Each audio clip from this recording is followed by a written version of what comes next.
It's the Mere Search for Uhuru. And I have the brother, Kala Thanos, on with us today, this afternoon, this Saturday afternoon. And today's topic is Jay-Z. We're going to be dealing with Jay-Z and how white people have replaced the fake pastor with the Negro rapper.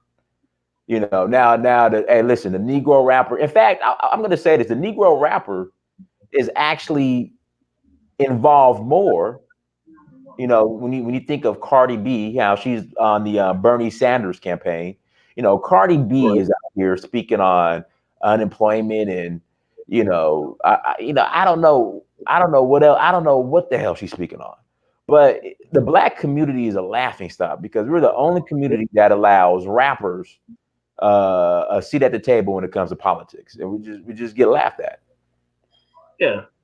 Well, the whole thing is, like I said, I knew this day was coming, is because back in the days, or during the days of Booker T. Washington, during his great Atlanta Compromise speech, white people figure out that they can control the masses by selecting who's going to be the leader.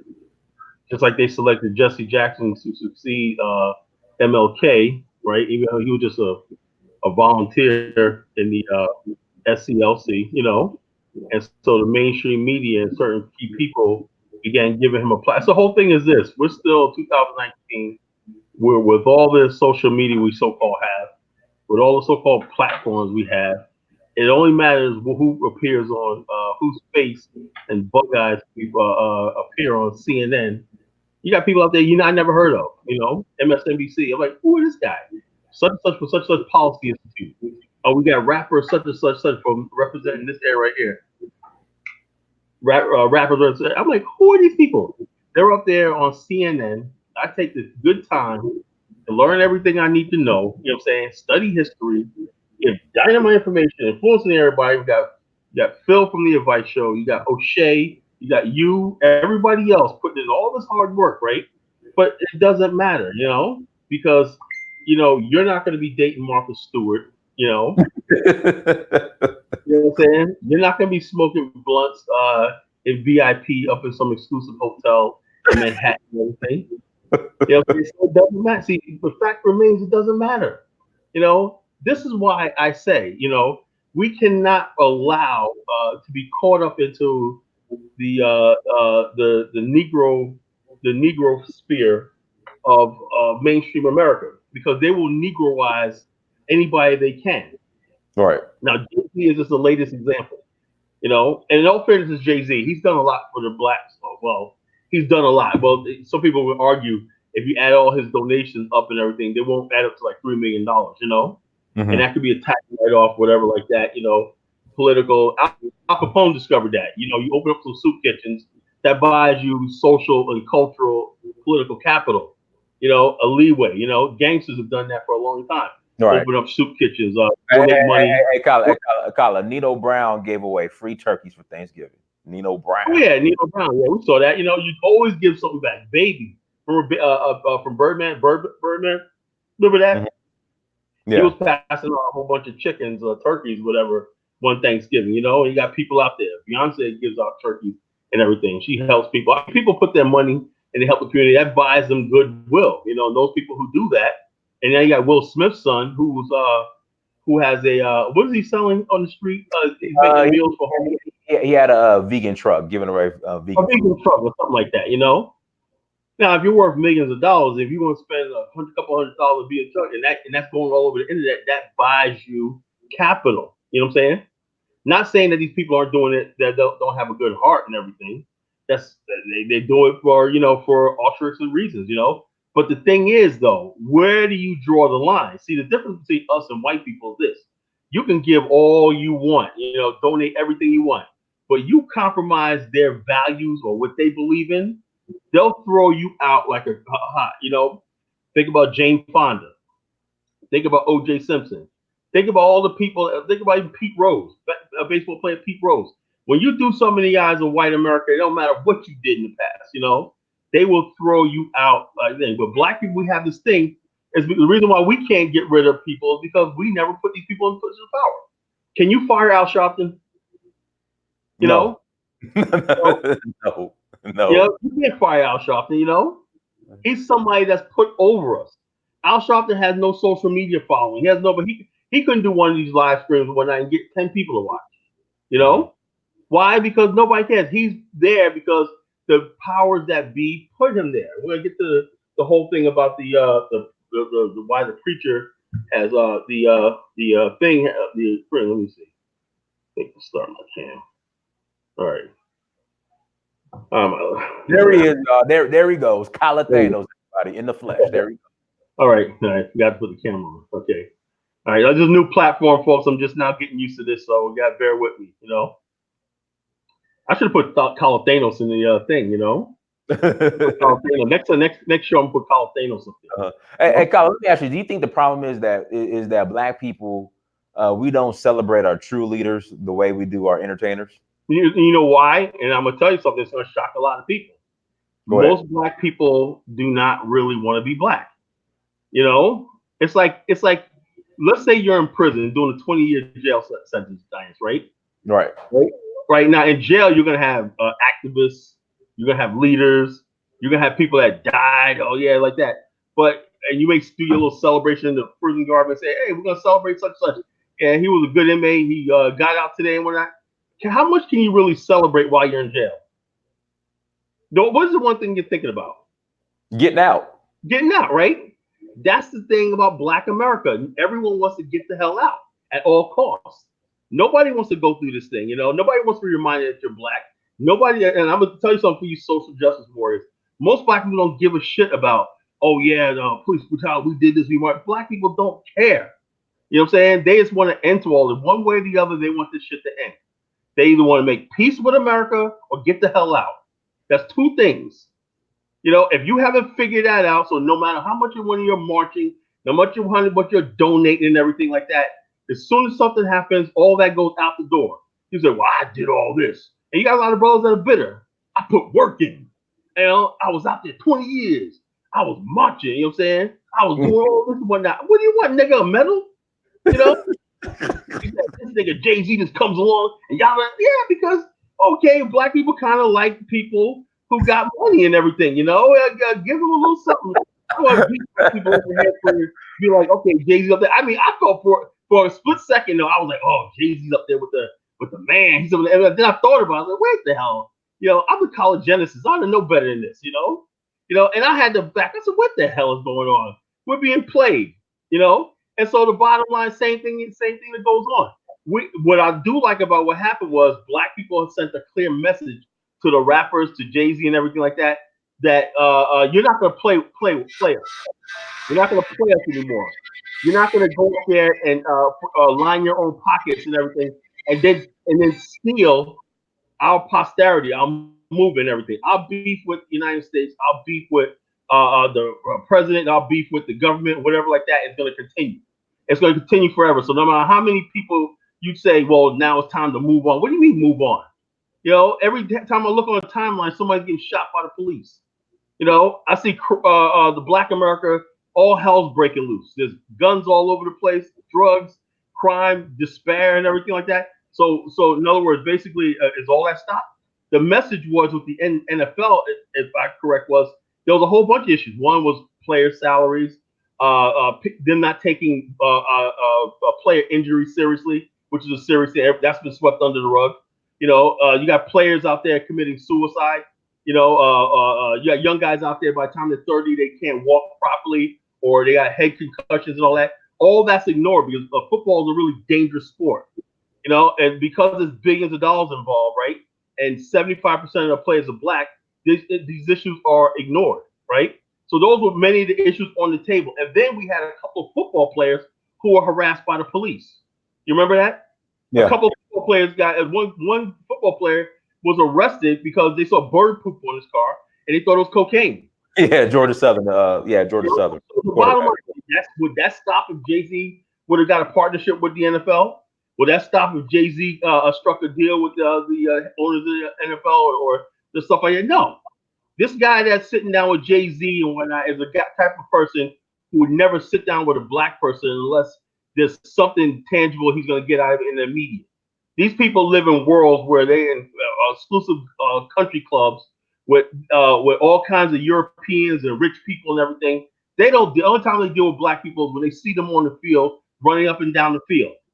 They don't really give a damn about your background story, where you came from on the football field. As long as you can make that, kick that ball through the hoop, slam that basketball, that field and everything. As long as you can smile for the cameras and give them that, bring in their billions of dollars worth of revenue. That's all you are to them, and they'll give you your little $50 million and everything.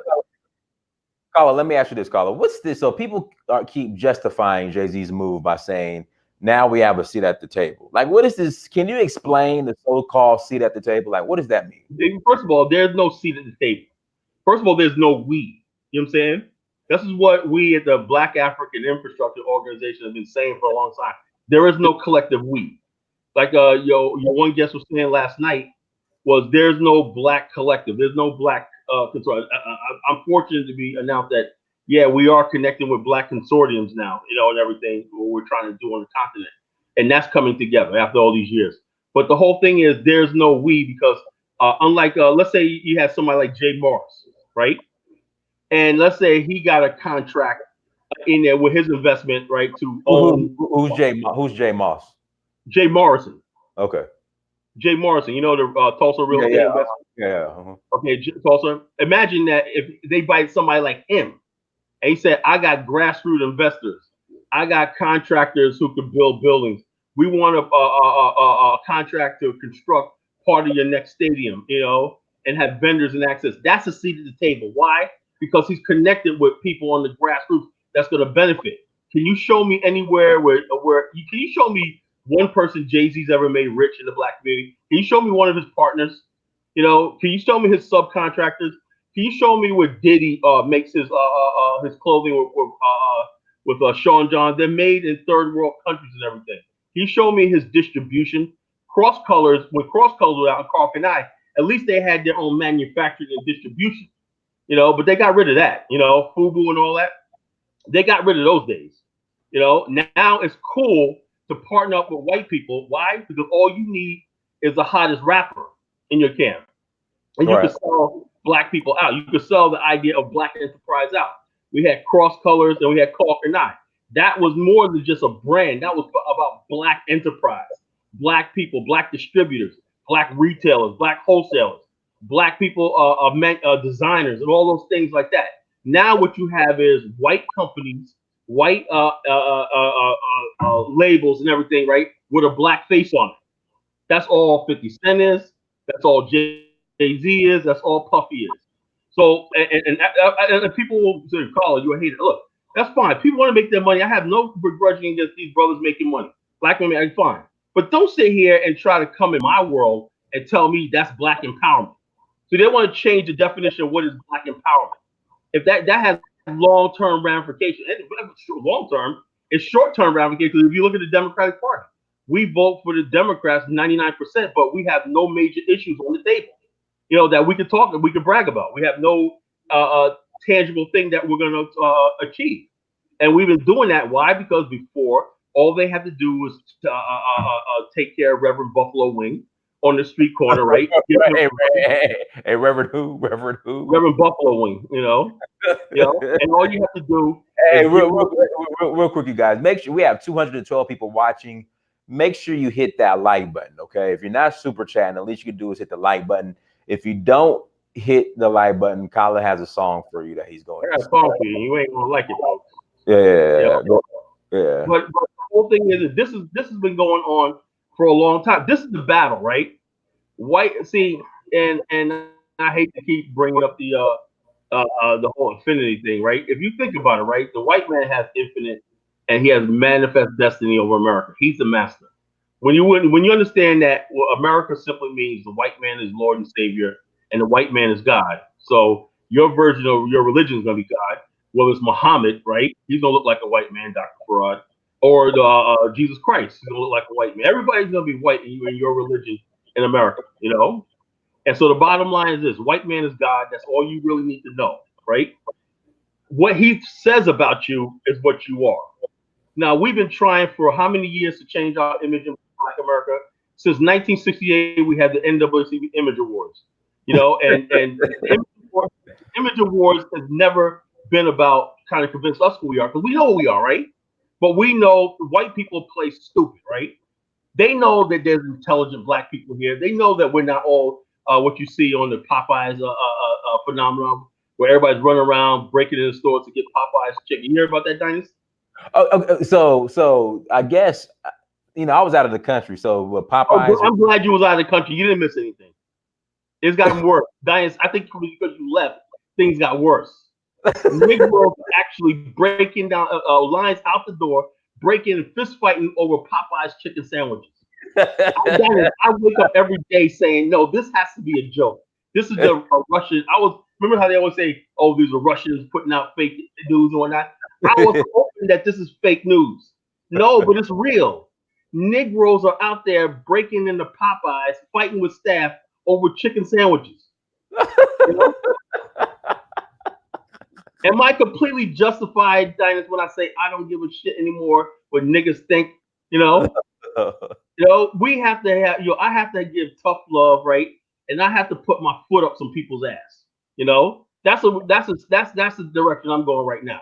My foot is gonna be so far up people's ass, you can see my foot out of their noses. You know, that's the way it has to be. Okay, Colin, real quick, because again, I was out of the country. So, Popeyes released the chicken sandwich, and Negroes went crazy. It went crazy. They said that it was $3, and not only that, they because of Facebook and Instagram and everything, they gave Popeyes $24 million worth of free advertisement. A Negro Right. uploading crazy stuff all over the internet. $24 million worth of free advertisement.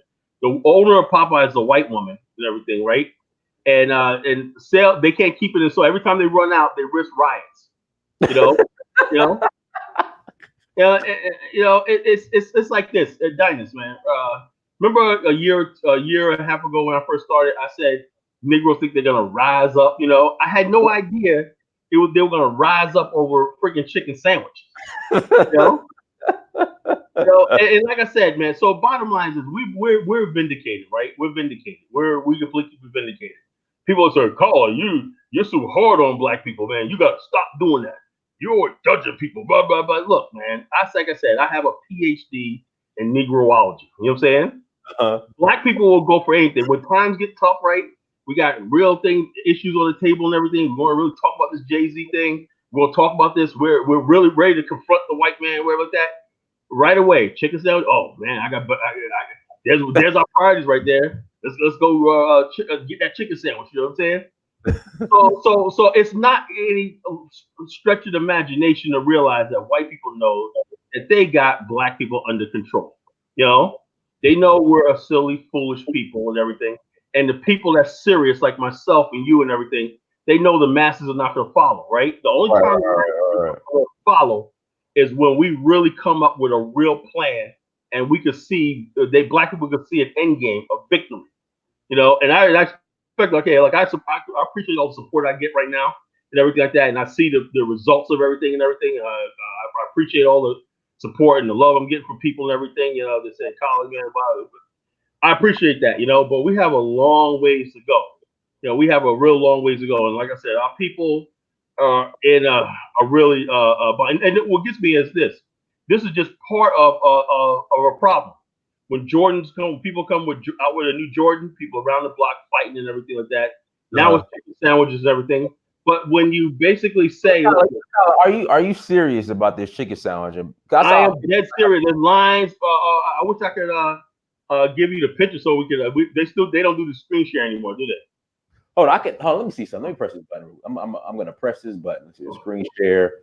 Oh, they do got the screen share up there. Okay. If I was set up for it, I would have had the pictures ready. We could put up the videos. Yeah, we'll go look on my Facebook page. I posted a video of the guy beating the woman through the drive-thru. Okay, we'll look at it later. Oh, yeah. Hey guys, hold on real quick. Shout out to Susan. You know, Susan came with us on the tour to Nigeria. Make sure you guys support that sister and her sites, tribedecor.com. Make sure you go to www.tribedecor.com and support that sister, you guys. All right, go ahead, Colin. Yeah, and like I said, and your trip to Nigeria, I've followed it very closely. I saw our brother Tori Robinson, Mustafa over there with you, and saw the people. And look, it was just so beautiful what I saw, you know. And Mhm. that's the only thing that really keeps me going is, this what we're doing and what you're doing and stuff like that. Because I know there's a blowback to what we're doing. I'll say this again, and I'm gonna say something, and I know I'm gonna piss off a lot of people and everything. And that's what I do. If I wasn't pissing people off, I would be no good.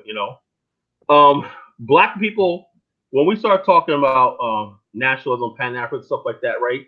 It's basically to get away from the escape, the image, and the black people do not like coonery. We're embarrassed by it. You see in a video that's going around the internet where two black guys, young black guys, are in the backyard with their shirts off, acting like they're runaway slaves. And we got people all this no lie. And so you got ignorant people. I thought that 12 years ago when they had camera phones and everything, I said, oh, finally we're gonna have good images, people with good images. More was I wrong, you know. Then you had world star hip hop. Black people are being demoralized by the images, and we all we do is pray that white people have enough sense to realize that's not who we are. It seems like the most ignorant people get on the internet putting out negative stuff about us, and that what that tells you is we're not free. See, people will say, "Well, Colin, white people put a lot," but the thing is, it doesn't matter. They're the majority. They're the ones in power. They can put themselves up as hillbillies, everything like that. And the bottom line, they still white. You haven't figured out that they're white and they get away with things that we can't get away with. We've been fighting since slavery to control our image, right? If you don't have control over your image, that means you don't really care about what you are, what you are. And we're like fighting a losing. Those of us who want to have be viewed as decent people, hardworking people, as honorable people, and everything like that. We got to contend with people in our community that aren't serious about anything. That's why we do not listen to the right people in our community. We don't. All the people that got really good ideas and stuff like that. Oh man, he's corny, he's fake, whatever, Uh-huh. whatever. We give them a hard ways to go, right? But someone's a rapper, whatever he did, they make a good song and everything. We'll put them up on a platform and actually Right. listen to what they have to say. You Right. know, Cardi B now she's under indictment for something, right? And she has Yeah. another co-defendant facing drug charges and everything. She admitted that she was drugging men uh, uh, Right. and having a rape by transvestites and everything. But yet, she said, "Well, I want to talk about this." She gets 1 million views by talking about politics, right? And you got people who got really good content. If they can get 20,000 views, they're lucky. Right. So this is the mentality we had. And then you talk about you going to rise up against the white people Rise and up. everything. You going to rise Rise up up. against them. What the hell are you going to rise up or with? You think Donald Trump and the white people that's controlling shit really scared of you? You think you walking down there, you dusty clowns walking down there with your berets talking with broken down looking AK-47s is intimidating somebody? No, Right. because they know for the fact of the matter is, I don't care how many powerful speeches you give and everything, the masses of black people are foolish. They're foolish because that's a survival mechanism. If we were ever serious in this country, seriousness would mean a confrontation with the white man in America. And most black people simply will back down and they don't want that. So that's why black people can't wait till football season starts. And the majority of people want this all to go away. They just want to be out there watching their games, you know what I'm saying, betting on sports, doing what they got to do and everything like that to forget the misery of being black in America. Now, until you come up with an alternative plan or something else and everything to give them alternative, shut the hell up. You know, because like I said, I don't blame the masses of black people because there's nothing in place of Jay Z. There's nothing in place of all these people. What can you actually do with them? Now, even though I don't agree with it and everything, but what can you do? There's a lot of black people who strongly said, "Well, I would like to see a black man as an ownership of NFL." But what does that do for you? I'm saying like that, but they said, "Oh, just because," so they can say in their minds that, "Oh yeah, we're making progress," just like civil rights. We know civil rights didn't solve really anything, but it was something that we could say, "Okay, we've arrived." Right? And we arrived. They'll say, well, if we're still going through all this, how come I thought we had civil rights? That was the hardest part of the 1970s. The 1970s was like okay, we're done with civil rights, we're done with all that. Martin Luther King, Malcolm X said, let's move on. And in the 70s, black people were facing all kinds of different things because there was this expectation. Okay, we got all the laws on the books. Now you don't have anything to complain about. I said, no, we still got racist people sitting on juries. We still got racist people in the police departments. We still got people who don't want to hire us. We still got people who discriminate against us in Hold housing. on 1 second. Who is calling me? Stop it. Who the hell is calling me? All right, go. Hold on 1 second, guys. Make sure you hit that like button. We have 311 people watching. Make sure you hit that like button. Again, we have 311 people watching. Hit that like button. Greatly appreciate it. Thank you, sir. All right, go ahead, Colin. Yeah. So therefore, that's the thing. Now, as far as like the pastors, before black people used to listen to preachers, and then it was these cults. You know, black people listen to these cults. We listen to people in black fraternities. We listen to black people in newspaper editors and everything. Anybody that had a degree, all you had to have was a degree and a nice suit and everything, and black people listen to. You have a following. Now, people say, well, what's wrong with having leadership? The thing is, though, who's paying these people? Who pays the Urban League? You know, Uh-huh. who pays the NAACP? The NAACP has a board of 100-member board, right, nationwide. Right. Where's the budget come from? It's not coming from the rank and file. They're getting money from the Ford Foundation. They're getting money from all these big giant institutions and everything. And what do you think they're going to say? They're going to keep you doing the same thing you're going to do. And the whole thing is controlling the black community. Now, people will say, okay, Colin, now get into what you're talking about. Now, this all happened, right, when they had this thing called the Niagara movement. Have you heard of the Niagara movement? That sounds familiar. Was that with W. Du Bois? Yeah, W. Du Bois, right? All Right. right. Now, this was called the organization called the National Association for the Advancement of Colored People, right? Now, the reason why this thing was started, right, at the time, black people were pretty much self-sufficient in America. We had little small townships. There was a black middle class. No, we were discriminated. We weren't part of white society, but black society got along, you know. And so they had this organization say that they were going to for the advancement of colored people, right? At the time, even the government didn't know how many black people were in America. They didn't know where our political allegiance lies. They didn't know where did we have an allegiance with America. Who were these people? You know, inside the country. So between the Niagara movement and all these people, which were founded by whites and Jews, right? We got to basically control these people. You know what I'm saying? We got to give them what they need to be strived for. Now, at that time, right, the whole idea was to focus black people on the ultimate goal of integration. You know, they knew back then that was impossible. That black people's ultimate goal, right, was to integrate and live into white society. That if black people do everything what they're supposed to do, that means what they call the follow the model of the talented temp, right? And seek education, seek all these things and everything. White, they'll eventually be accepted by white society. And a lot of nationals say, wait a minute, why do we have to do all these things? Play the cello and play the flute and wear our hair a certain way, straighten our hair and all stuff like that. When the average white guy can walk down the street and be a bum and he can go any place he wants to. But the whole idea was the advancement meant that you had to advance to being white. It means lose your sense of blackness and who you are. You know, forget about ever leaving. The whole thing is we don't want black people talking about exiting Africa. We don't want them talking about building their own communities up, right? Because that's where to solve the problem. The main thing was in the MWC was black people should not discuss economics. You know, you are an American. So in other words, having a black business is separatism. Well, You okay, know, real quick, Colin, guys. Make sure you hit that like button. Thank you for joining. Shout out to Monifa, who's in the chat room. Monifa came with us to Nigeria and got engaged. wow. To a Nigerian? Yeah, yeah. Mm-hmm, mm-hmm. Wow. See, that's what I'm telling sisters. Sisters, if you're tired of your brothers over here and whatnot, there's a lot of brothers that'll soup you up like a biscuit over there. You know, like gravy and biscuit, you know? So, You with know? that being said, the next trip is in November. So, anybody interested in coming to Nigeria with us in November, shoot me an email. Search for uhuru@gmail.com. And hopefully I'll be going with Diners to Liberia. Yeah, I plan on going to Liberia in December. Yeah, hopefully I can make that trip, and but I'm definitely going in January. But hopefully Okay. I can bump it up a month earlier with Dynas in Liberia. Now be the Journey to the Promised Land tour. Uh-huh.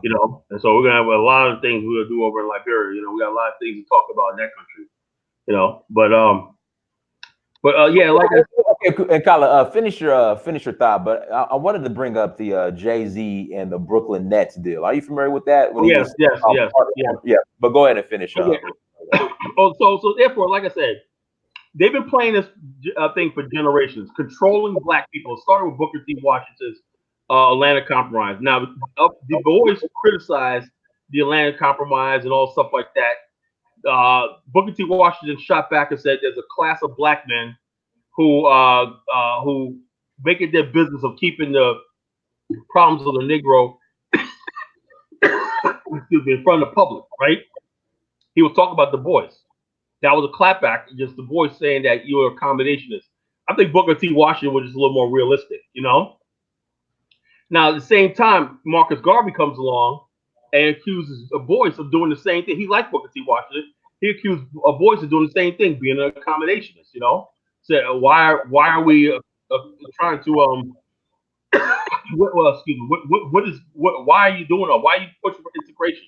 You're never going to be accepted into America. And that was a prevailing thought that if black people, and I'm going to tell you right now what it is, they believe that the races should mix in America. That means black people and white, the salvation of black people in America should be black people trying to get as light as they can to fit into American society. Charles Spurgeon Johnson believed that. I believe what you call Thurgood Marshall believed it. I don't think Adam Clayton Powell didn't believe that, even though he was a light skinned man. He didn't believe that. But the whole idea was in places like Prince George's County and everything, there was a color based caste system. Let's basically try to fit into a white society. That was what being black was in America. So the masses of black people really didn't have any sort of leadership. The leadership was chosen by whites. Whites held these people up as models. This is what you want to be. Why? Because we can sort of accept them. You be more like him. You be more like this and everything, and then you'll be all right. But that's basically black America, even to this day. White people decide who's the so-called leader of black America. So if you don't believe that, then I'm sorry to see that.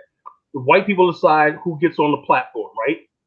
And all the person has to do is talk about police shootings and whatever like that, right? Get your emotions. They know we are emotional people. We're driven by our emotion, not reason and logic and thought. We're just driven by emotion. And if you don't follow the emotion thing, black people will attack you. Well, blah, blah, blah. He said this about such. Like, yeah, but I know he said this about this, but I don't trust anything else he says. No, no, no, no. Like that. Well, I disagree about. I agree with that, right? But he's trying to hijack that to make his other cases valid, and that's what we talked about with Jay Z.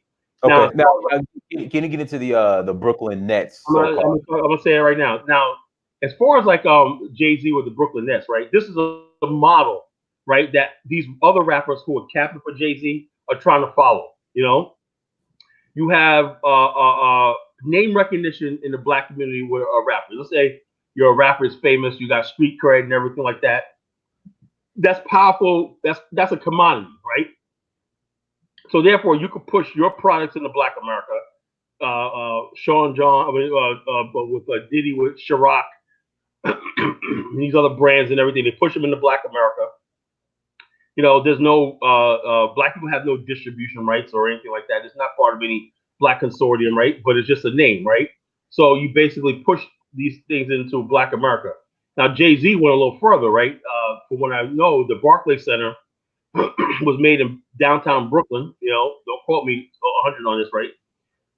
Jay-Z was touted as going to be an owner of the Brooklyn Nets, right? Right, We right, found out that he owns 1/15 of 1%. right. Of the Brooklyn Nets, and they give him a seat at the courtside seat. Yeah. And they make sure every time they have a Brooklyn Nets, whenever they make it on television, that he's shown Jay-Z and Beyonce sitting down there, and people, oh, look at this, and they know that'll sell to enough black people that we made it, we arrived, we got one of us down there as the owner, right? This is because they don't want to deal with real black businessmen and real black thing that's going to take the whole damn thing. You know, we're satisfied with crumbs. 2019, and we're still basically satisfied over crumbs off the white man's table. When you say sit at the table, they're not talking about sit at the table. They're talking about kneeling so they can get crumbs, and that's what Right. it's all about. Getting crumbs off the white man, because one of the things they'll tell you is this. And I had I'm not gonna say, well, I had a person on Facebook who went off on saying, "How dare you criticize? You guys put on your clothes every day and put on pants and go to work, and you criticize Jay-Z." And I'm like, ho ho ho!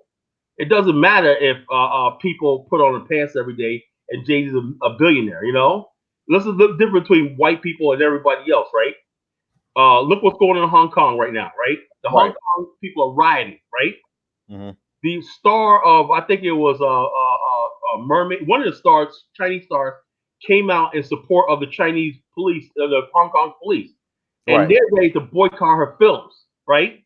Because other people stand up on principle, even though this actress is famous, right? She's famous and everything. Same thing with Jackie Chan. Jackie Chan is a Chinese national hero, but when he made comments about, well, I believe in one China and all stuff like that, people are ready to throw him under the bus. But it doesn't work like that with black people. Do you One think so? Do you so called? You saying you think black people lack principle? Black people lack principle. Why? Because you can't be principled in captivity. How can you be principled when you don't own your soul? You don't own you. We were brought here in captivity. We don't know who we are. We don't know. We don't really fit into America. We don't know what our identity is. We don't know who we are and everything. All But, we but hold on, Carla. But hold on, Carla. We built this country, and Oh yeah. everybody else want to be us. Oh yeah. Everybody. Yeah. We built this. I'm in Nigeria, right? And I'm at the Right. little bus station to catch my bus to go to Showboat. And dude says, "What's up, my nigga?" And I'm like, and I had to pause, and I told him, number one, I said, Right. "You're not. I'm not your nigga." And then number two, I'm just thinking to myself that when I hear black people in America bragging about how everybody wants to be us, Right. I'm like, this is the shit they're talking about. Right. Like, That's what I'm saying. That's I don't go to Africa to hear people say nigga and look at African SAG. right. I don't want to see you Like, tagging I over don't there. want nothing to do with that shit in Africa, but that's the shit that we're so proud of. Oh, they want to be just like us. Oh, it's because the bottom line is who's putting all these images around the world? The white man, the Right. Jews, and everything. And we wonder why Africans don't take us seriously, right? They don't take us seriously when it comes to business. We got a lot of black businessmen in America who can help Africa, but the only thing Africans know is that we're thugs, gangsters, and we're rappers and everything, and they think that's enough. Can look? If you're gonna go to Africa, right, as a business person, right, you gotta bring a team, a consortium. You better put $30 million in the bank and then say, look, I got a team ready to do this, boom, boom, boom, and I can generate this. You can't go over there and talk about, well, I could put some money in there and all this kind of nonsense and everything, but I got to bring my white partners and they got to make the final decision. If they can see it, they look at you like, what do I need you for? I could just go to the white partners you're trying to bring, and that's what Nigerians do. Nigerians are so into Houston, right? You think they rely on Negro Americans to get them into bed with Exxon and all these other companies and everything? No, they're going right to the source. They're going right to the source. Even when they're going to come over here to do the music industry, they don't go over here and grovel deal with black people because they know you're not the one on top of Sony and all these and BMG and all these other places. When they talk about getting movie roles, you think they go into a their black-owned studio besides Tyler Perry? They go to no, they're going right to Hollywood, and you're complaining about them taking your so-called ADOS job. They're taking Guys, your so-called ADOS job. guys, we have 417 people watching. Please hit that like button as you come to the chat room. Please hit that like button. All right, go ahead. You see what I'm talking about? Yeah.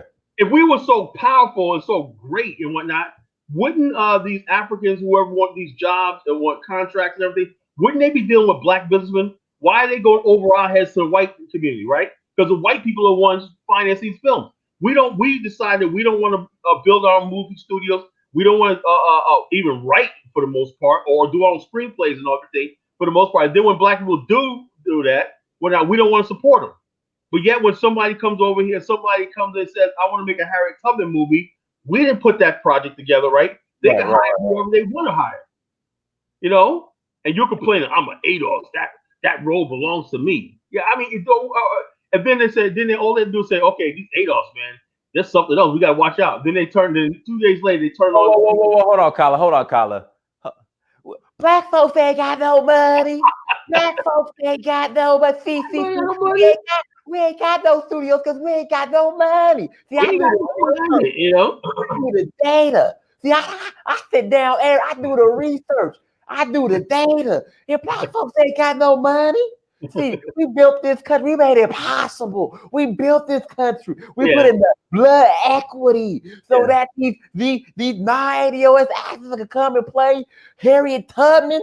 How dare they come and step over ADOS with the blood equity to go to these white-owned corporations so they can play Harriet Tubman? Because black folks ain't got no money to yeah. sponsor Harriet It's Tubman. just, it's just sad truth. And the bottom line is, hey, people who follow that, like you know, I figured it out. That's what black people, right? Black people. That's why we got to keep pushing on. What we're doing because a lot of times black people seek comfort. Excuse me, I'm just coughing, man. Black people have seek comfort in misery. You know, they seek comfort in everything. Why? Because it gives them something to escape to. You know, if you give them a situation and say, well, this could solve the problem right here. No, no, no, we ain't got no money. Bye bye. It'll never work. Bye bye bye. The white man is gonna come in like Thanos and snap his fingers, and that's gonna be it. You know, we can't do it. And so therefore, we sit back and we do absolutely nothing. We do absolutely nothing about that. Then we complain when some black immigrant comes over here and says, "Oh wow, tell me I can get a college education. Wow, I can get this. There's student loans. I can get business loans. Oh wow. Tell me all I have to do is have a credit score and something falls down, and I can purchase this building over here. Wow, okay. And next thing you know, you see the Somalis and everybody with the importing, and now you got Liberians importing and exporting and everything, and black people sitting there like, well, when are we gonna get our economics down? I'm saying we gotta get our economics down. Well, everybody else is coming over here doing it. So in other words, basically, we thought there was some magic thing that the Chinese and everybody else, the Indians, everybody's doing, but now Africans are doing the same thing. You know, Caribbeans doing the same thing, selling their own products in America and getting wealthy and everything, you know, stuff like that. So the black people in America, we don't do that. We don't work together as groups and everything because you know we don't consider ourselves a group until it's time to complain about something. You know, okay, you say with ADOS and everything, okay, well let's start an ADOS bank and help ADOS people. No, we can't do that. Bank, a bank. Yeah, you Black know, folks ain't got no money. Start no a bank, a bank. See, I do the research. Hold on, I do the research. I got the I do the data. see y'all super chat me, so I I got can tell the data y'all. right here. Black folks ain't got no money. Start no bank. We ain't got no money. Yeah, so that's what it is. And back to Jay Z and Jack back to Jay Z, right? Okay, let me ask you this, Colin. Let me and finish your thought on Jay Z. No, What happened, Colin? What happened to the fake pastor? Why has the Negro pastor been replaced? But go ahead. okay, the Negro pastor has been replaced because as more and more people are not going to church, you know, not going to church. That was basically evident as black people become more educated. We still are pretty much Christian people, but as far as like politics and everything like that, the pastor really doesn't have any say. And also, more and more churches are becoming secular. You know, more and more churches becoming secular and about money and getting rich and everything. So the bottom line is what the preacher says don't really have a lot of power over black people like we once were. We once listened to people like the Nation of Islam, Muslims, Seventh Day Adventists, and they had a very strong hold on what we thought. You know, we used to listen to educators back in the days. We used to have scholars like John Heinrich Clark and stuff like that. We used to listen to people like that back in the days. You know, people that was it, the establishment or not. We listened to that. Then in the '70s, we started turning towards like mainstream politics and everything. We started looking at mainstream politicians for a thing. And that's where black people love Bill Clinton, first black president. In the '60s, nobody black in the '50s, '60s, black people didn't really identify with the president. That was something white people did. In the '70s, because we had Bill Cosby, Sidney Poitier, it presented the image that we were integrating into America. You know, in the '80s and all the stuff like that. You see movies. I said this before in one show. You see movies like Beverly Hills Cop. We see movies like stripes and everything like that, where you have black GIs, everything going to Germany and stuff like that. So black people embracing the mainstream of America, right? So the black preachers and those traditional leaders that we listened to were sort of like a thing in the past. They were like antiquated, relics. And along come rappers, right? Now this is the reason why I got into the Call Nation back in 2006, right? Right? I was sick to death, right? I knew there was something wrong, right? But I had no idea, right? If you see the success we're having right now with all this right here, I had no idea that I was this right? What they did was with black magazines like Vibe and The Source and all these other places like that, right? They figured that, and it started with like Tupac. They figured that rappers have a lot of influence on black people politically, not just entertainment, but politically. They would give Tupac interviews. The one rapper that never got into politics or talked about politics was Biggie. He never talked about politics and everything. But you had Tupac and everything like that. Then after Tupac died, right? Then it was Puff Daddy, P Diddy, right? Puff Daddy at the time, right? Vote or die, vote or die, Vote or die, right? He voted die, and they started saying. And then you had this guy Sway, and then black people start embracing left wing politics. Progressive left of MTV. Oh yeah, we got to fight this and fight that. You had the white card Tabitha Soren and all these other people. They started asking black people their questions on politics at the time. Especially during the time of Bill Clinton. Black people were invited. You had Bill Clinton playing the saxophone. Bill Clinton hanging out with a rapper or whatever like that. So therefore, they start saying, "Well, wait a minute here. When that Ice Cube made that song "Cop Killer," remember that? Yeah. And then he did the circuit right there. He was going around talking. And then you had the L.A. riots. The L.A. riots in '92. You had all these rappers, Ice Cube, all these people start commenting on politics of the day, and they began to replace people like Farrakhan and all those other people. Why? Because their audience was now not a black audience, but it was a hip hop audience. With a hip hop thing. And I said, well, you got to be kidding me. We're just a few generations out of civil rights and slavery, and now you want to switch from being black to being so-called hip hop. So what do you define as hip hop? Well, we define hip hop as people who aren't white males, the rich white males. That means white kids in the suburbs who listen to other music, young people. Yeah. So you're right, Kyle. So I hear these rappers saying that hip hop culture isn't black culture; it's the culture. Culture, right?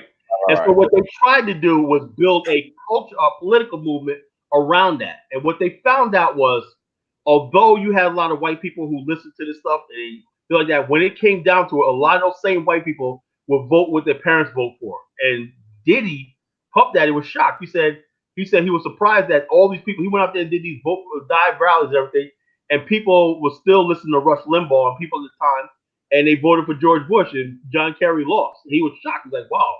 And then I said to myself, see, this is the problem here.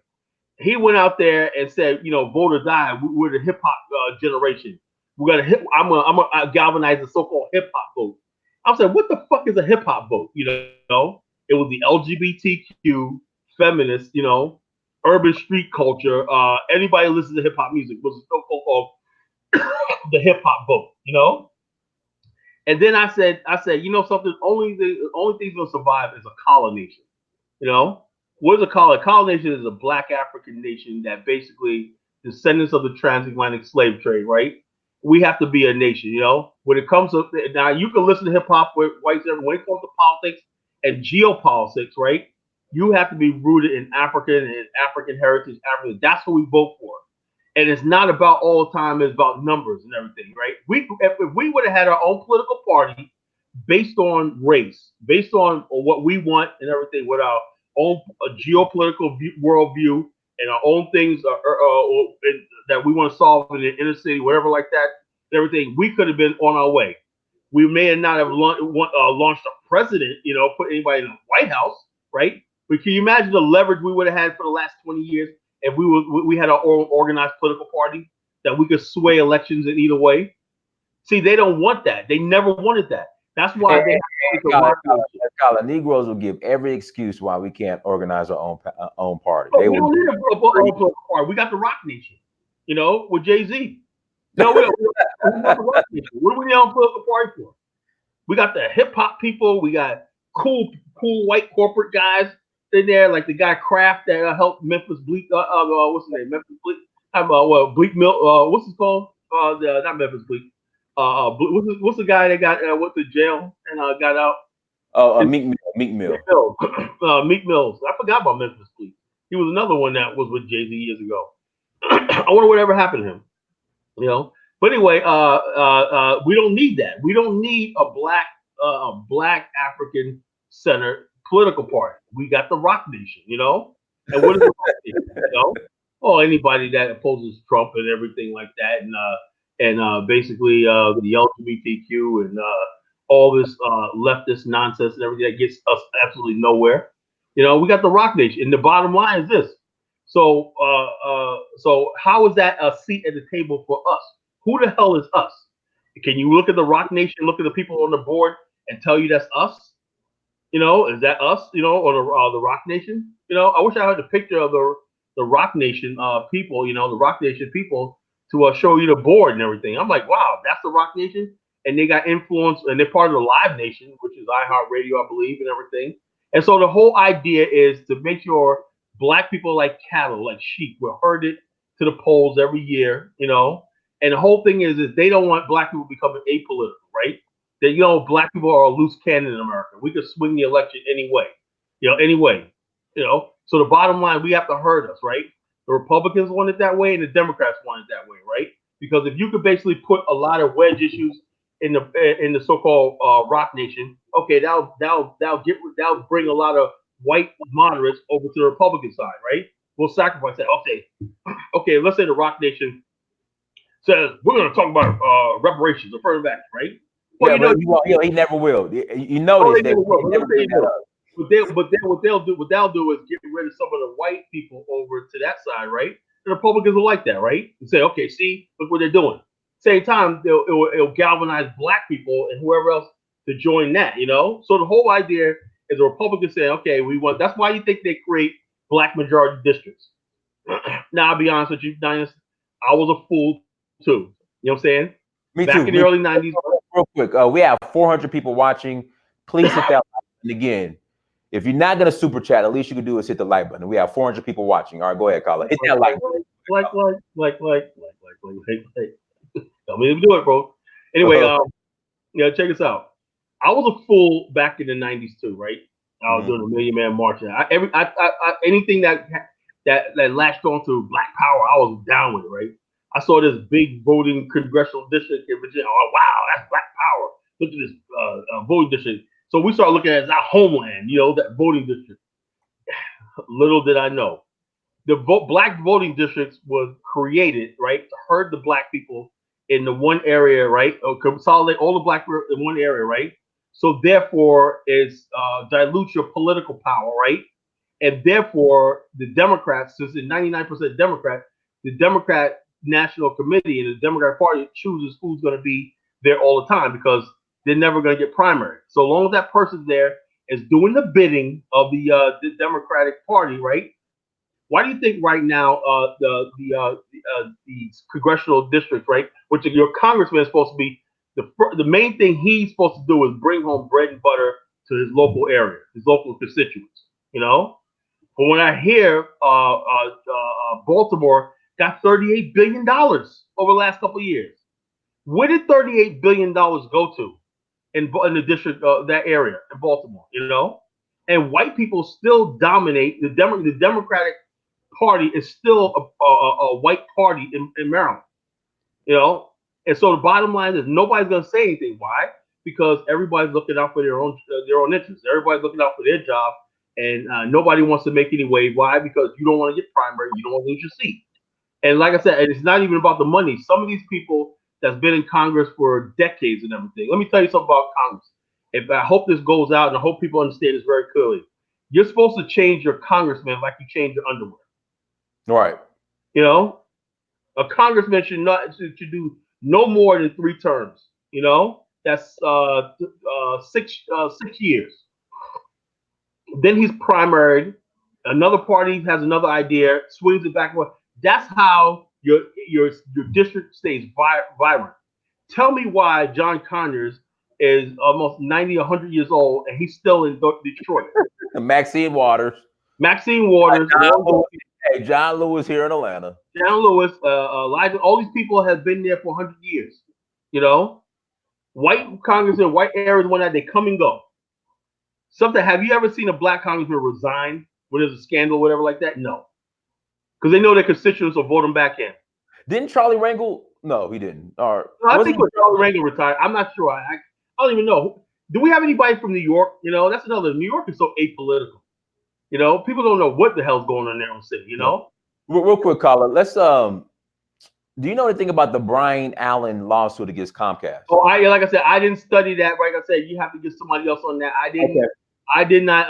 So I was looking at it and everything like that. I have an idea, but I don't know enough about the Okay. complicate to comment on that. You know, to comment. I wish I did. You know, someone was telling me you was going to ask me about that tonight. You know?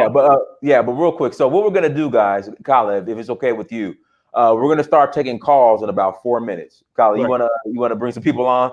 Yeah, sure. You know, bring some. Okay. If So you want to try to have a camera on, I hate talking to a blank screen. You know. okay, so guys, email me again. Email me, search for Uhuru at gmail.com. The email address is in the chat. Send me email and I will send you the link. So if you want to come on, you know, and holler at me and Kala, that's the email. Send me email, search for Uhuru at gmail.com, and you can ask your question, you know, if you don't disagree or whatever. All right, go ahead, Kala. Yeah, another thing we'll talk about too is this. Like I said, this is not just here. I think Africans, to be honest with you, right? As much as we're pissed off about Africans and everything like that, at least if they have a leader or whatever like that, the leader could be a piece of shit, but they'll stick by them, you know, and they pick them and they go down with the sort of thing. Black people, we have leaders imposed on us, right? We have them imposed on us and everything. We can't do anything about it, and we just call them leaders and everything like that. But at least, you know, Africans, like I said, look at the mess that's going on in Liberia. Did you see the video with brother Phil? I Phil? did. Like that was powerful, wasn't it? You know. Right. And what it's saying is that social media. What you see right now with the Paul Kagame mending fences with Musa 70. What you see now with Ghana, that brother native born in Ghana. You heard about that? No, he's gone. He moved to No. In Ghana, the country of Ghana invited him back to come back. Oh, really? When? Yeah. He invited. They said I don't know how. What happened when? See, they're paying attention to social media. Mm-hmm. Did you see the case where Samuel Jackson's under fire because he was showing like he didn't show any modern parts of Ghana in his Instagram. He's making a documentary, right? And he went to Gabon, and the Ghanaians like, you showed all the nice parts of Gabon, but you showed us as like poor and everything. The Ghanaians, see, Africans are very subconscious about their image, right? Mm-hmm. And so when African Americans report back, we have these shows. You see all these people right here in the chat room. You only tell your honest assessment of what you see. You know, Danish, I know you hate Ghana. You never had anything good to say about Ghana. Blah blah blah. They're really self-conscious, right? Yeah. We have a situation in Zambia where African Americans are basically being invited to Zambia right now in Baroksi land, right? The Baroksi land now. I talked to some people and everything like that. I'm have my eyes open, but I know there's a conflict with the Baroksi land nationalist movement, you know. And the African Americans were mobbed at the freaking airport. You know, they were mobbed at the airport. Welcome home. The country's yours, and all this stuff like that. Wow. So this idea of African Americans going to Africa, and you see our brother Mark Blanton, how the success he's having in South Africa. Right. Africans are very, very conscious of what they see. Black social media. Black social media is changing a lot of things on the continent. You know. Because let's be honest, you don't see Africans with this sort of content. Because as someone said to me, said on your show, he said, I like when Carl's on here talking about Nigeria. He doesn't talk with a sense of bias. You know, he don't talk with a sense of bias. He just tells it like it is. And I just tell it like it is, you know. But what you don't have is what you have is a lot of people when they do their shows from their country, they tend to cover. They don't cover, or they basically try to circumvent. You know, we got somebody on the thing, Yeah, officer. native born. I'm sorry, brother. Police brutality. Go ahead.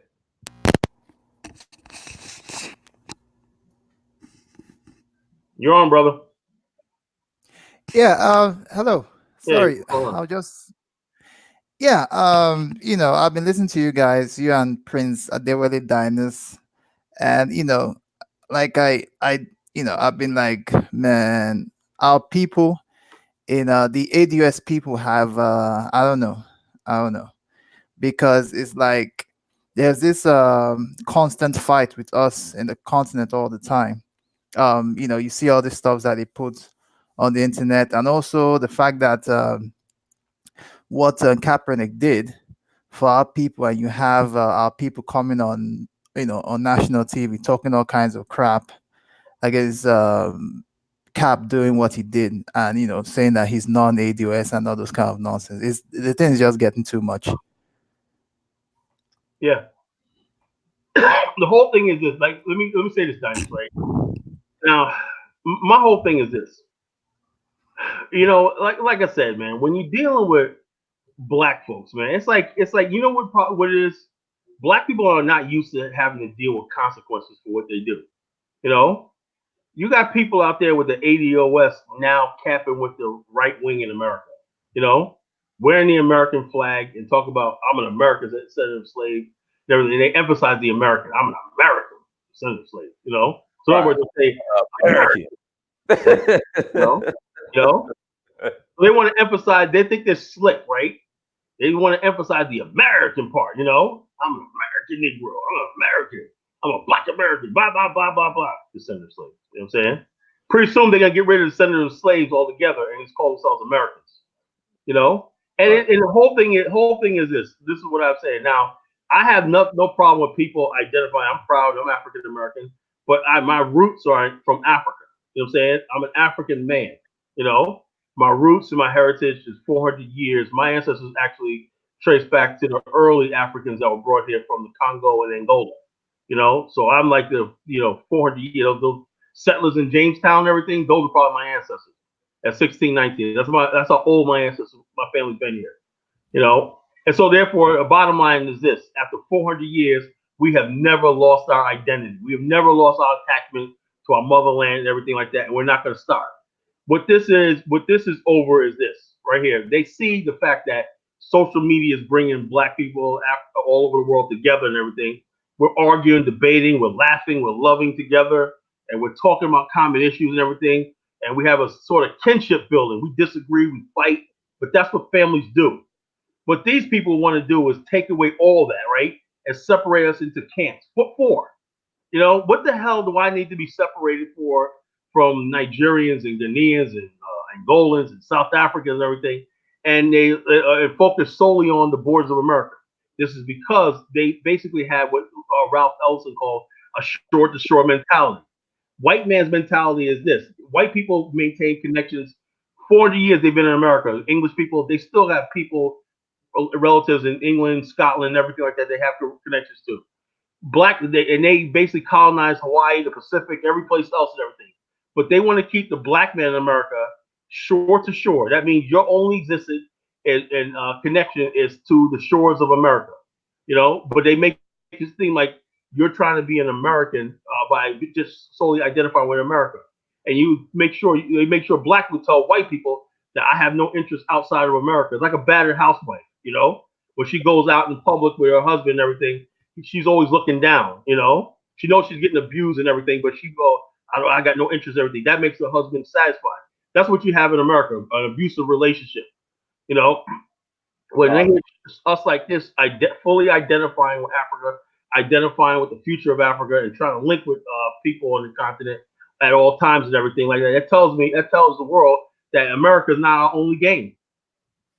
America's not our only game, and you can't stop us. We're going to let you shut down social media. What I'm saying? You're never going to stop us. But they don't want that. That's why they're doubling down and they're sending all these so-called ADOS people all this money, right? Because they want this all to go away. But is it going away, Dinus? Say that again. I say, is any of this we're doing ever going to go away? No, it's not. It's not. So, But brother, so these AOS people are just wasting their time. yeah, And then they make us American, have a solely American Negro identity. yeah, You know, I want to get somebody else on here too, brother. Police brutality. We appreciate you coming on, brother. I'm yeah. gonna Does get he somebody. have anything else to say? You have anything else to say? He has an awful lot to say, man. You always talk Yeah, about. yeah, I just want to say that for the ADOS movement, I have no problem what they're fighting for, but the problem I have with them is that they are, they made it clear that we non-ADOS are nothing to them. So Oh, those are clowns, man. Don't even worry about them. Yeah. You know what I'm saying? Join um, my social net, the Black African Infrastructure Organization. Africans and Africans are welcome there, just as brothers and sisters, man. I just had a brother from Zambia just signed up the other day and whatnot, man. It's like, dude, you're black, we can help you, you know? So don't even worry about all that. The fucking clowns, you know? Sure. All right, brother. We appreciate you, police brutality. Let me get Black Yankee. I sent you the link. Black Yankee. I sent you the link. If you could I mean Nappy Yankee. I'm tripping. Nappy Yankee. I sent you the link, so we're waiting for you. You got a minute. Go ahead till he comes on.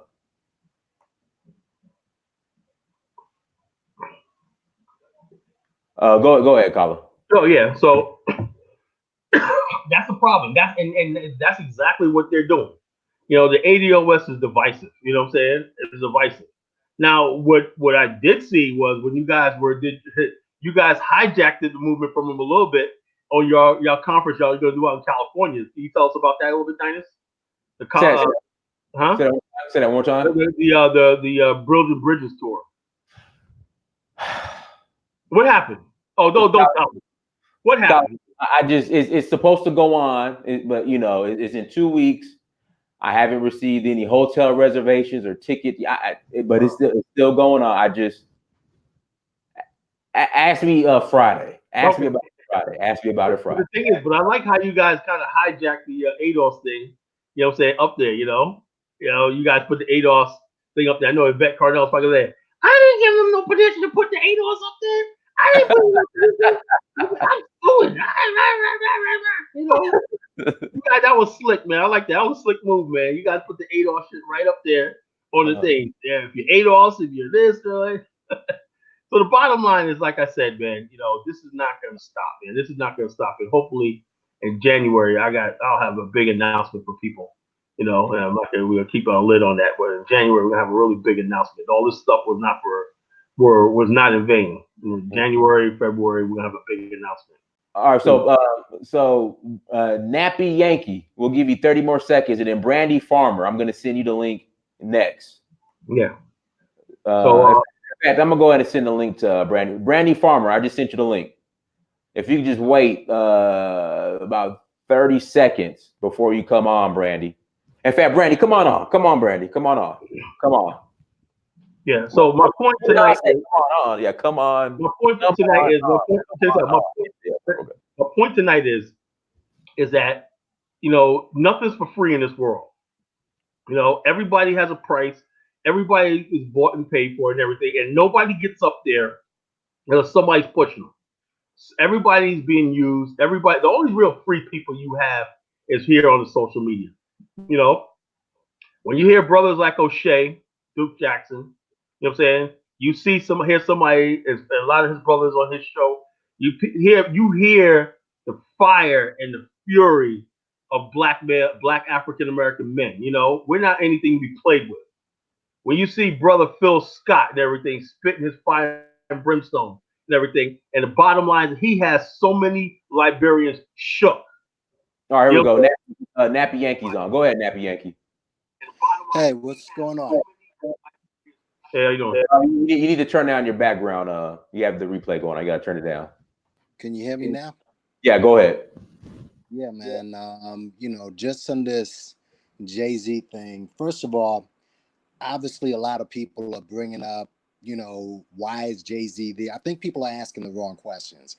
In fact, let me preface my statement by saying this. We got to stop looking at these celebrities like they're superheroes. Yep. We have to stop looking at these celebrities like we're superheroes. And it's shocking that, excuse me, dudes didn't learn anything from what happened to Cosby. All right. And what Cosby, taught a lot of lessons, but what that taught you was these dudes don't have any power. All right. So we need to stop looking at these guys like they're superheroes, number one. But people are asking the wrong questions in that they're asking, why is Jay-Z there? What's his motivation? How come Kaepernick isn't there? This, that, and the third. Nobody is asking why Roger Goodell is there. All right. The NFL is a $30 billion organization. All right. They don't need, you Jay Z. know, they don't need to call Jay-Z. They could call anybody. The Super Bowl is a huge platform that anybody would want to be on. So why would they, they could have called anyone, Taylor Swift, anybody. They don't need Jay-Z. So why is Jay-Z there? Here's why. Because the NFL, what is the NFL's major product? What do you think made them $30 billion? Black bodies. Bingo. Thank you. Yeah. Now, Jay-Z is someone who a lot of these young black men look up to. Yep. Like, that's the guy. So he's not there to shift the thinking of the NFL players there now. They're not going to do that. Eric Reed, the resident militant on the NFL, he's playing for the NFL, not only playing for them, playing for the Carolina Panthers, an owner who was just outed that was racist. With Kaepernick, what Kaepernick did, okay, whether people like him or not, he's mixed, he's this or that. Kaepernick exposed two things. He exposed how racist the fans are, Mm-hmm. and he exposed how racist the owners are. Yep. And a lot of these young black men who are looking at this league, listen, these young kids, they see this, they're not dumb, especially with social media. What they're learning on social media. They'd heard about CTE. They heard about, they see how racist the fans are. They see how racist the owners, I mean, openly racist. And that's just a sidestep. That's the good thing about this Trump presidency. Yeah. Trump unearthed all the worms. I'm not a Trump supporter. I'm fuck Trump. But Trump unearthed all of this shit. Yep. So these young dudes are looking at this like, you know what? I don't want to, I don't want to play like, I don't want to be a slave. I don't want to, catch CTE. Bro. I disagree, bro. I disagree. Hold on. Yeah, what's going on is not stopping the Negro factory to the NFL. Trust me, it's not. Yeah, they overlook that. I play college ball, bro. Trust me. I know. Right. Every owner could come on TV right now and say, "We can't stand you." You know what I'm saying? And trust me, it will not stop. Let me preface what the brother was saying. Now you ever see that movie Any Given Sunday? Yes. All right, and see, this goes back to that. All this is like playing right out, right? We all know it's racist. Remember, do you guys remember the Richard Pryor skit from 1979, first black president? Yes. Remember that? When the brother, what's his name, Tim Russell asked him, what are we gonna do about more black players in the NFL, right?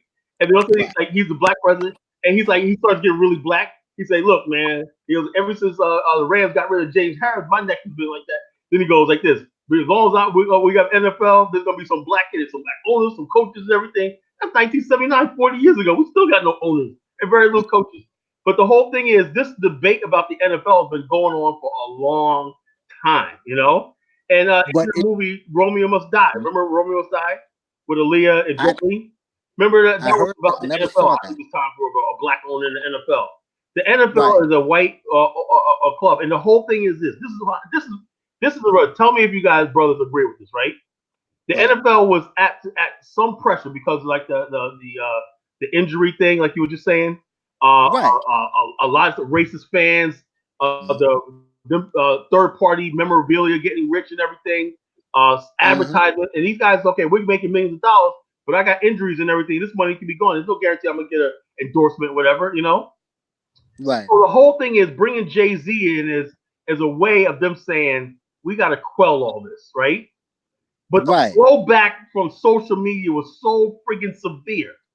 Mm-hmm. They're like, oh, wait a minute, we got to stop. So the next step is, how do we silence social media? How do we stop this? That's the next thing.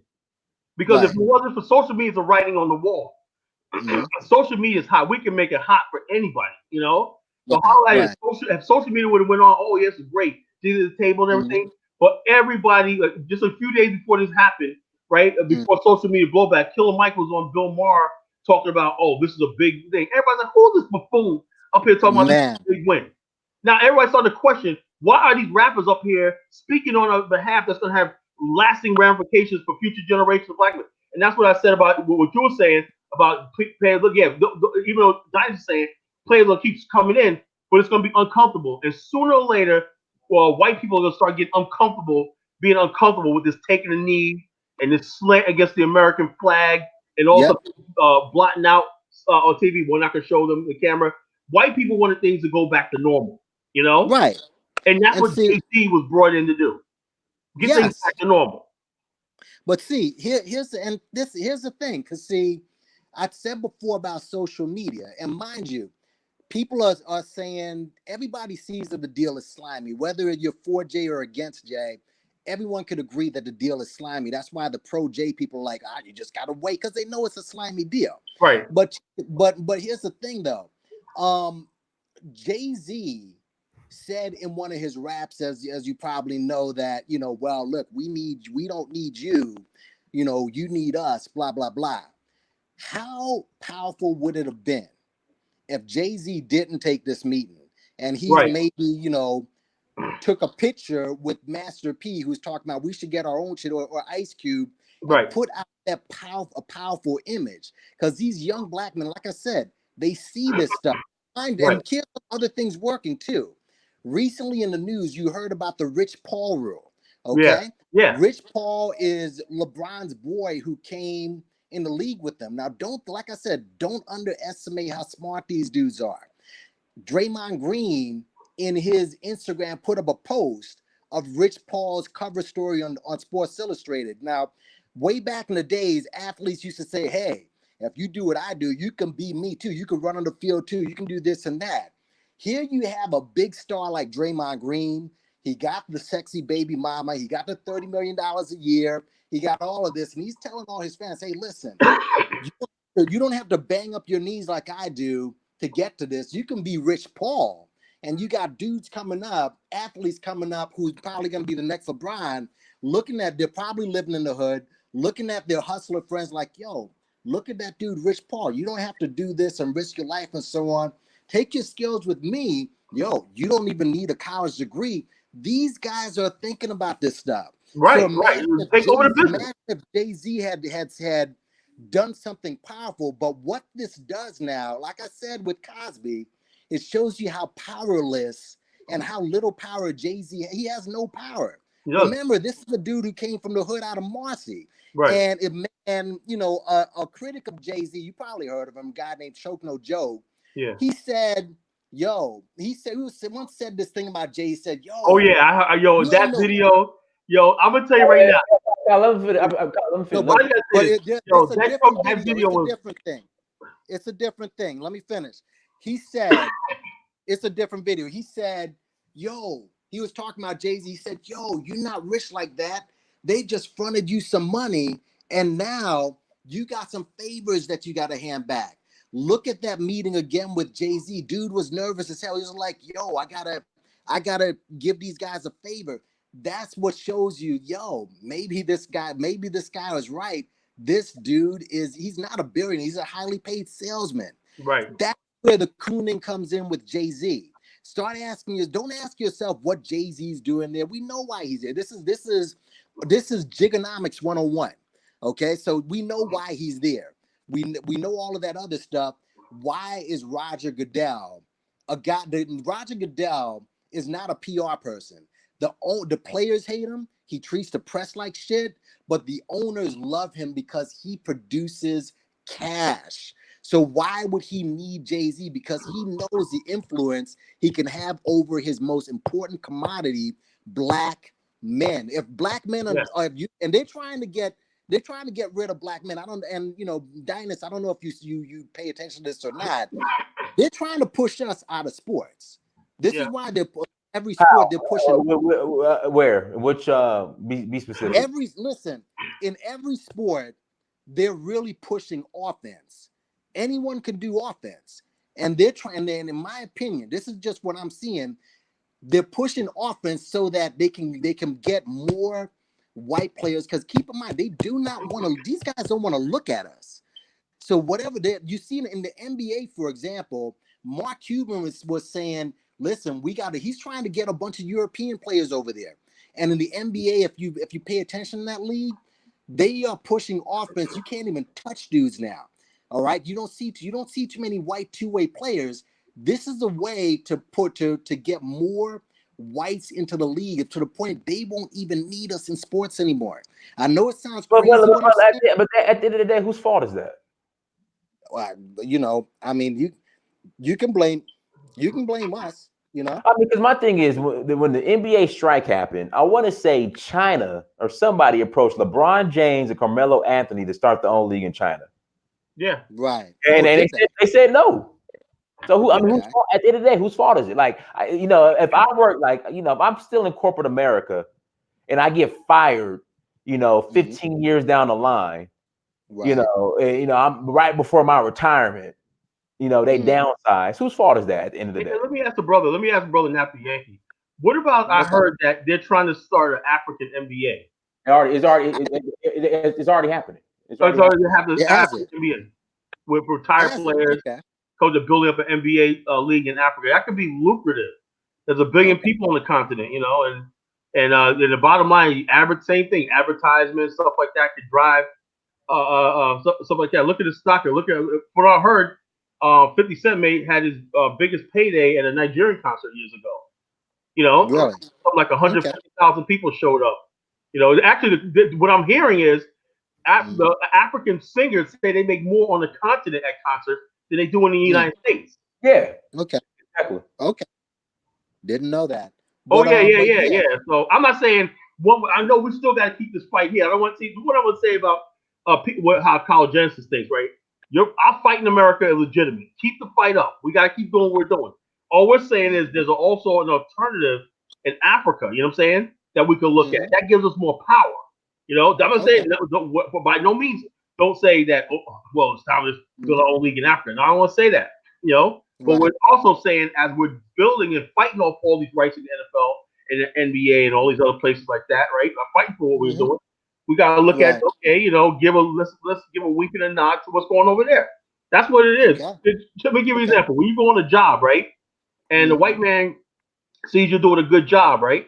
And don't you think he's giving a wink and a nod to your coworker and saying, yeah, he slips up, you know what I'm saying? You know what I'm saying? And you look one day, well, he got your position. How that happened? Because you got too comfortable. Right. So we always got to have leverage. We Black people in America have never figured that out. That's why these ADOS people get figured out. You cannot give all the chips in their hands. We got to have leverage. Yes. Listen, but with Jay-Z, like I said, people need to start asking themselves different questions with that. Just a quick thing on the ADOS thing, if I may, dude, guys. I'm not ADOS. Okay, my parents are from Jamaica. No problem, brother. You're still a brother. You're still Black. You're still of course. But see, here's the ADOS thing. In a word, has gotten really goofy. And it is the leadership. And when I say the leadership, it's not just a vet, it's not just Tone. Tariq has really dumbed down the rhetoric. Yeah, I can't do it no more. I can't deal with it no more. Dude, just quickly what this dude said. Oh, yeah, I know what you're gonna say. I know what you're gonna say. Okay, no. He brought up gangbangers, right? And he said, dude said that he basically implied that the gangbangers came in are from the Caribbean. Yeah, I heard that. So in other words, and he said, no, well, it's more tribal, and maybe they're looking at ADOS. So all this time I thought it was colors. This thing is tribal. So these guys actually nowadays they can just look on their phone on the Ancestry app to see who they're shooting before they peel your wig back. This whole thing has gotten dumbed down ridiculously, man. And folks, and these ADOS folks understand. Nobody said that they're against you getting reparations. That's a lie. And this dude now, Tariq is not a scholar. He is not a scholar. That's what folks don't seem to understand. He's not a scholar. And I'm really just disgusted with it, man. I mean, he is. You ADOS folks, listen, if that's your king, good luck. Oh, good no, luck. no, That oh, dude is no. embarrassing you. Oh, no, bro. He's like embarrassing it. I said, let me say something. The whole thing is this, right? I see people going to see Hidden Colors 5. Everybody's run up on me and whatnot. I remember a Pseudo couple of shit. years ago, right? I didn't have much to say, right? So I never seen one of the Hidden Color series, right? I never seen 7 a.m., right? Why? Because I look at the people that were interviewing there, and so it's just somebody when you read a lot of books, economics, and all stuff like that, and for a fact when somebody makes a real documentary, right? What you have Yep. to go through to verify information and stuff like that. When you come up here and talk about Turtle Island and how America, black people, all that, and that's what you put out there, and people actually Whoa, whoa, believe. whoa, collar. I, Chief Black Feather in my starter cap, Eagle starter cap, am a copper colored, Hennessy colored, chicken saw So, Choctaw so you Moorish from Morocco by way of Turtle Island Olmec. I am a so Hennessy colored, He's being facetious, brother. Hennessy colored, copper colored, Moorish Choctaw Chickasaw Olmeccan by the Yeah. way of Morocco. You so gotta you check it out. see I the put a pseudo picture up shit of a that this real guy's putting Native on you. American Negroes got mad on Facebook. I said, "This is what Native American looks like." Oh man, those are fake. I said, "The dude, he can show you his heritage for thousands of years, right there in Ontario, Canada. He has long straight hair. What I'm saying, that's an Indian. You know what I'm saying, you Negro, you got a Jerry curl in your head, you're firm. You know what I'm saying?" I said, "Why don't you just be proud of what you are?" You know what I'm saying? I never thought in a million years I would have to debate black people talking about I'm not black. What the hell? Social media is dangerous in that way. You got Yeah, fools out there putting that nonsense out there, and it's toxic. African Americans hating Caribbeans and yeah. Africans. What the hell? No, but this is what he's pushing, and he's gonna have an out when this thing crumbles. It's gonna eventually crumble hard. Of He's course. gonna he's gonna have an out. I'm gonna tell you what's gonna happen. It's gonna crumble like Black Lives Matter, probably worse. But on that saying, Yeah, yeah, Black Lives Matter is complete. D-Ray, all of them, they pretty much disappeared. And I predicted it. yeah, And I predicted Black Lives Matter was a phony movement from day one. You know what I'm saying? I predicted it from one. The real my brother shot Mahudin. He's the one that brother that right, got shot down. I was talking to him for a long time on Facebook mm, and everything like that. He's from the boy shot him out of Charles, South Carolina. And Mahudin was killed in Louisiana by some thug clown. You know what I'm saying? He was the one right, that went out there and grabbed the Confederate flag. Remember, he jumped on the pole and grabbed the pole. And yeah, the guy was out there with a Confederate flag in Charleston, and he went over there, yeah, jumped and grabbed the pole, and ran down the street. And they mhm, chased that dude was a true warrior. Now he was the one who started the Black Lives Matter and stuff like that. All the other couple of brothers in Ferguson, but the mhm, media, like I said, the yeah, media chooses who they want to make the face of Black Lives Matter. They went with right, these LGBTQ queer folk ladies, right, and made them yeah, the face of the Black Lives Matter movement. So it doesn't matter yeah, how much internet you have and everything. The mhm, mainstream media decides who's going to be the leader. They right, could have some clown saying, "I'm just going to search for a guru," right? That's going to yeah, come, right? And next thing you know, he's going to be a Choctaw, Chickasaw, Indian, whatnot. Search for a guru, right? And they're going to blind us out, right? And they're going to have him on CNN, Fox News, everything like that. You know, right, that's how they do. You yeah. know, Listen, me being Jamaican, I managed to step away from it because I know I'm not ADOS, but the rhetoric has gotten really offensive, man, and it's really man, dividing don't step away from all it, of it. man. Keep fighting, man. Keep fighting. We need you. Yeah. Keep fighting, man. Like I said, Listen, I'm from New York. What city you from? You from New York too? I'm in New York. I'm in New York. Where are you? Were you born there? I'm in Hempstead. Oh, yo, my family's in Hempstead. Cool, The cool. Maxwell's. Maxwell, I don't know. I My might, my but nephew I'm Shaquan. Hempstead's a fairly big But place. they've been in Hempstead for now for like 12, 13 years. They got a house out in Yeah, Hempstead. My aunt and uncle got a house out in Hempstead. My nieces cool, and cool. everybody and everything. They live there. One our nephew, and they're out there and whatnot, Hempstead and whatnot. So I got family in Hempstead. My uncle, my aunt's husband, right? He's Mhm. from Barbados, right? And we have these discussions. Yeah, But he used to play with Nas's father in a band, and he has his own really. band that Mhm. he plays in his backyard. He got his own equipment stuff. He makes music. But he's Mhm. from the Barbados, where hardworking brother and everything like that. But he's like, yo, man, this, when the people start talking all this, like that, he's go out there, he said, yo, look, man, I go out there. He used to have his own leather store in Long Island City, New York, Queens. Right. And so he's like, yo, man, the bottom line, we people from the islands, we come out here, we work and everything, we're all black and everything. But some of our people over here keep hating on us and whatnot, Mhm. So we have Listen, yeah. You know what? You made a good point last time you were on. The ADOS people need to start looking in the mirror, because when you see this Jay-Z thing, Jay-Z, it's your people that's selling you out. yeah, Anytime you try to move ahead, it's your people that's selling you out. yeah. And what's funny is that when after this thing happened, some fool ran on Twitter and said, "Well, Jay-Z's, Oh, he's mother, oh got yeah. Jamaican." This is how He's part infantile it's Jamaican. gotten. So I say They he's said he's Jamaican. Jamaican.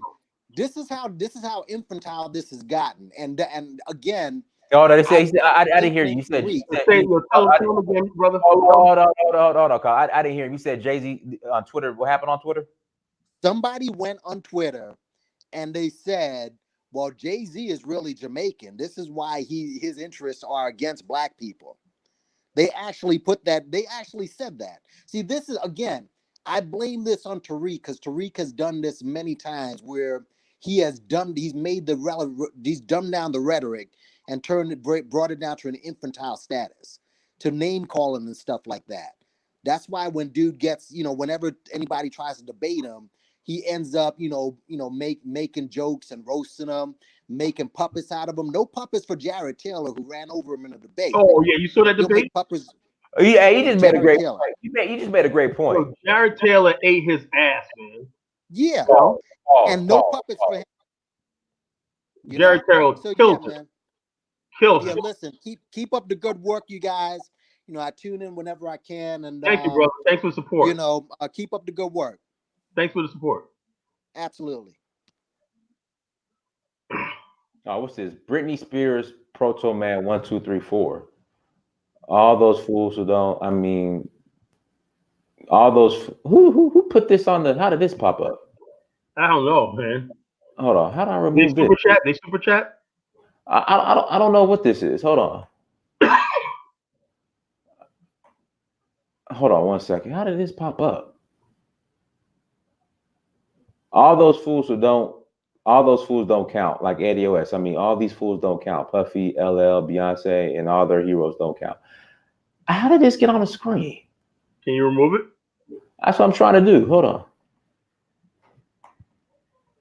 Maybe do a screen share and I'll get rid of it. Okay. I think I know what the problem is. Hold on. Here we go. Hold on. I think I figured it out. Give me one. Sorry for the technical difficulties. I sent 2 links out. Let's see here. Stephen Hill and okay, so Brandy, you're not coming on. Okay.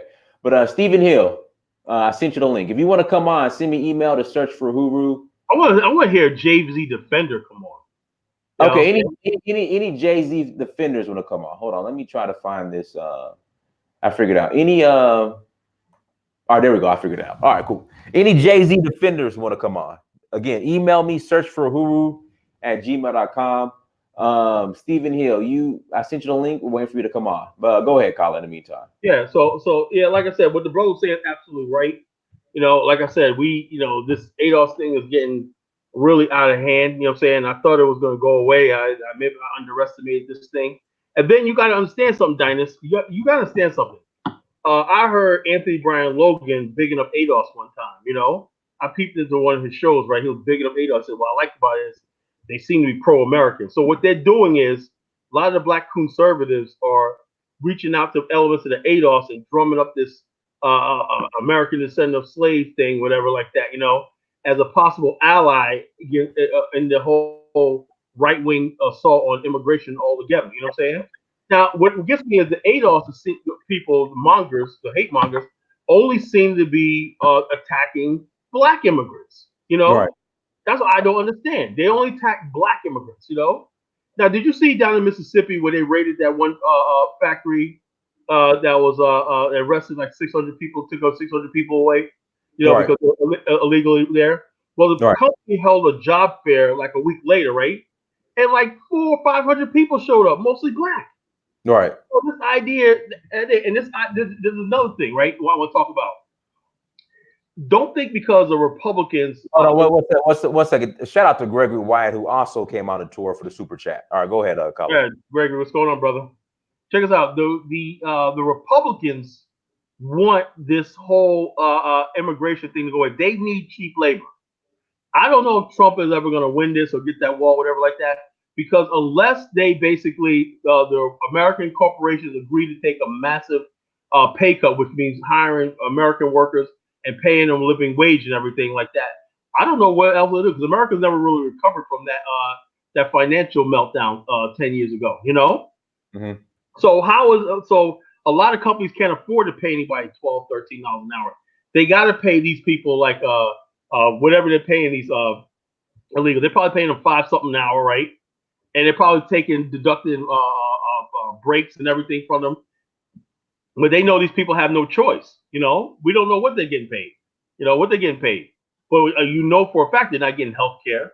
They're not getting all these vacation time. They're not getting all these things that you would have to pay and keep a normal worker. It's basically slavery. The American system is never really that far away from slavery. Now, up in the north, where I'm from, right, we had things called unions, right? When you work a job, you got a guaranteed a pension. You had a vacation time. You could say, okay, I'm making this amount a year. I could buy a house. I could do that. All those sort of things. That infrastructure of people having healthcare for their family. Those sort of jobs are disappearing. Why? Because we live in an age of blue chip stocks and companies making money and reporting to the stock exchange that they're making a lot of money. How do you do that? Well, instead of having full-time workers in a place, you use a staffing service. You know, the staffing service takes care of payroll, it takes care of workman's comp, it takes care of all that stuff, taxes, everything, income tax, everything like that. So a company can just get the labor, make the money, and bounce. And then the company will say, okay, we did good with this operation for 7 years. We made so many $1 million. Now it's time to move someplace else and start all over again. That's what you have in America. You know what I'm saying? That's what you have in America. So how is it that anybody can tell me that those type of people that do that are supporting Republican candidates, and the Republicans are also behind this illegal immigration. They're behind it too. So the Democrats get votes, and the Republicans get cheap labor, right? So what this all means is this. And listen to this very, very carefully. Black people, you are no longer needed. You know what I'm saying? You are no longer needed in the scheme of things. Our position at the bottom of the American workforce and everything like that is gone because we have had too many expensive tastes. We want better jobs and everything, and we actually were stupid enough to believe that we were going to assimilate fully into the American society. That right there is a cause for concern. Why? Because America only tolerated us because we did jobs traditionally that white folks didn't do. Now we don't want those jobs anymore, so they got to bring in these people here. So what do you do with places like Chicago with 30% unemployment, Detroit, and in Baltimore and all these other places? What do? It's called benign neglect. We do nothing until there's a major disturbance. That's why we have massive police presence in these areas. That's why they put fear in people that if any altercation with the police, you could end up dead. This is how they control black people in America, with fear. You know, with fear. And this is why black people are like, look, if we had one thing, we're powerless people. They got us under the gun. But they still were making millions and billions of dollars off us in the NFL. We saw what Kaepernick did. A lot of us agreed to disagree, whatever like that. But we saw the fact that something was going on that was making them nervous. It was costing them, whatever like that. And now you're telling me that one meeting with this big sausage lip Negro, Jay-Z, could end all that and everything. And everybody, that means this is another thing, guys. Tell me if you disagree. Agree. If this was to go on, right? You had the NFL, right? They're hell bent on never conceding anything to black men. You're not going to be part owners. You're not going to. This is our shit. Basically, the NFL is our shit. Right. All we do is we justify it by paying these players millions of dollars. There are no black supply chains. There's no black even drafting, like the people that draft players and the promoters, the television, all this stuff like that, the advertising, everything. All this stuff goes into white corporations and everything like that we're not a part of. You know. So bottom line is this, though: white people like this, we're gonna hold out as long as we can. Now, if the black people would have held out for like 2 more years of these boycotts and stuff like that, they would have cracked. Like the Montgomery boycott. Black people held down for 2 years and basically did nothing. The bus company was so bankrupt, they said, we got to do something. And guess what? The laws things changed. And black people end up owning, I believe, the bus station. Now, this thing right here was this was going somewhere. The NFL boycott was going somewhere. And would have had lasting ramifications in the NBA and all different types of sports and business in general. If you are doing business in a black majority city and like a city in Hampton, Virginia, where you got all these corporations coming in and everything, and black people get less than 1.5% of all government and city contracts and everything, and that's across the board. The thing is though, yes, you need black people, black business community. The black business community has legitimacy. Why? Because those people are going to employ other black people. We got to get this trajectory of 99% of black people being employed by white people. It has to be something like 50% of black people will be employed by 50% of black companies in America, just to have some sort of parity. And other than that, if we don't do that, we're not going to have social economic parity in America. We have to have black business ownership. And black people have to respect the fact that yeah, we do have people that are in ownership position that we one day gonna have to work for. We have to change, and then we have to do it. But I believe the NFL thing was going somewhere, and I do believe this is an attempt to basically stifle all that, because the bottom line is this thing. Shout out. We're not our ancestors' generation. Yeah, I know we're not our ancestors' generation. We've been softened up. We've been softened up, and we've been integrated into mainstream society. And we just basically just go along to get along. And if you look at VH1 and all these channels and see what the foolishness that black people we listen to every day and everything, we're just basically, they want to keep it the way it is. We're just a foolish people. They put out a chicken sandwich, we go crazy, And so that's basically what it is, So it doesn't surprise me.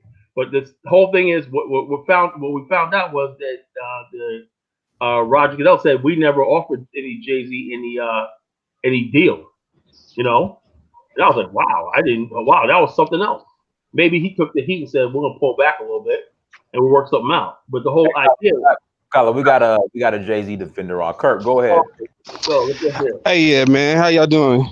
All right. Yeah, my whole thing with Jay-Z is that, for one, we already put too much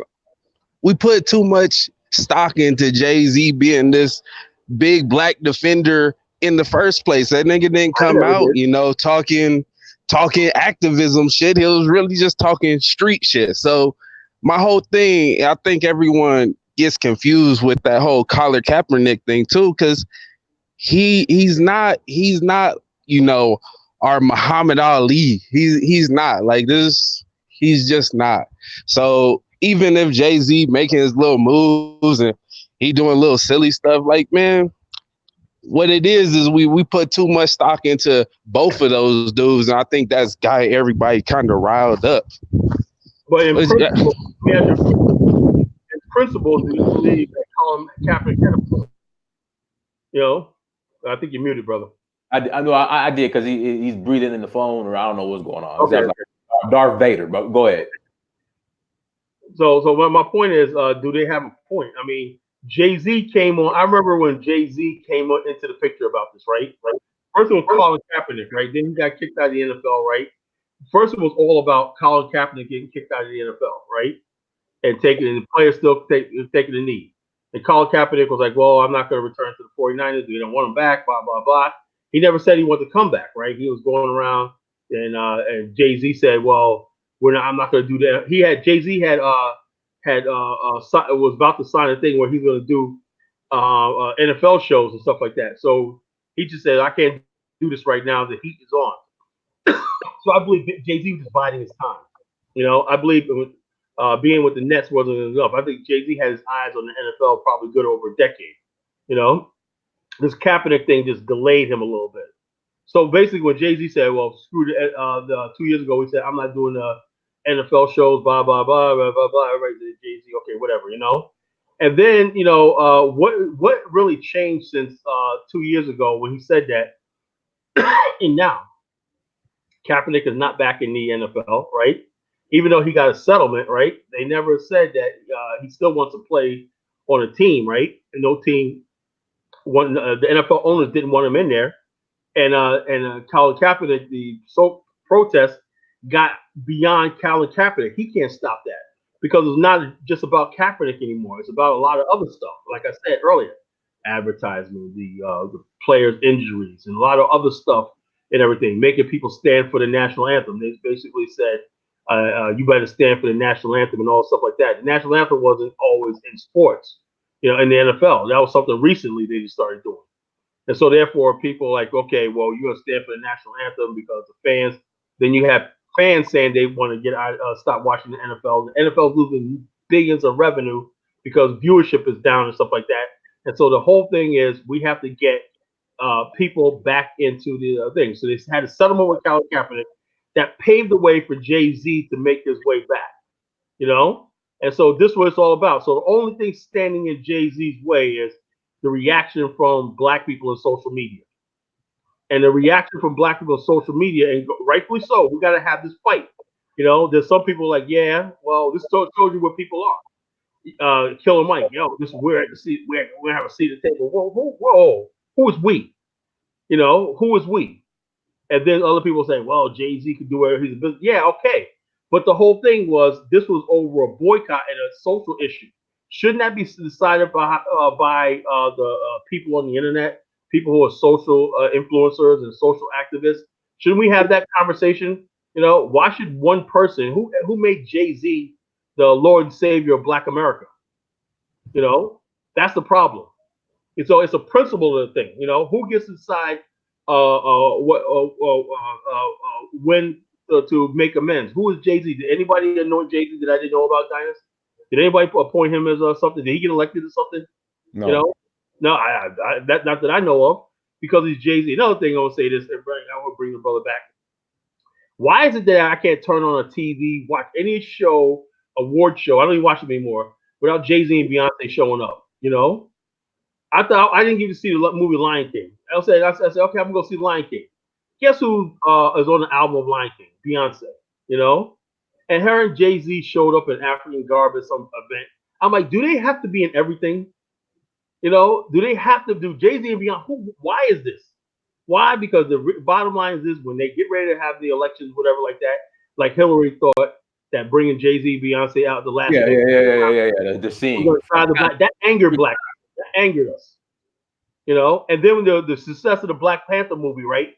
No Jay-Z and Beyonce. Then Jay-Z and Beyonce went on a freaking tour, made $200 million. That was a direct response to them being not Black Panther. Everybody was Wakanda crazy for like 8 months, right? And they decided to go on a tour that summer, of 2018. Why? Because they have to always be in the spotlight. Everybody was feeling Michael. Michael J. or whatever the guy's name, Chadwick Boseman and Lupita and all these other people and everything like that. And everybody said, "Wow, man, this whole Wakanda thing. Wow, my God, man, it was great." And we're not talking. And there was no hip hoppers on the album. There was no nothing. Everybody was completely African centered at the time. Everybody's doing Wakanda and everything. And the bottom line is, it's a culture war we're fighting in Black America. Let Kirk. You have any other question, Kirk? No, I didn't really have no question. But what I see is how most black people we just glom onto I think it's the black family. Like it really is all the king and queen stuff that we always used to seeing. Just like how Barack and Michelle, they still pretty popular amongst everybody. So all black people, we just kind of like that dynasty feel, kind of. That's what I think. I think that's where we put all of our eggs in. We're like, hey, well they're doing real good. White people love them. That's something black people love.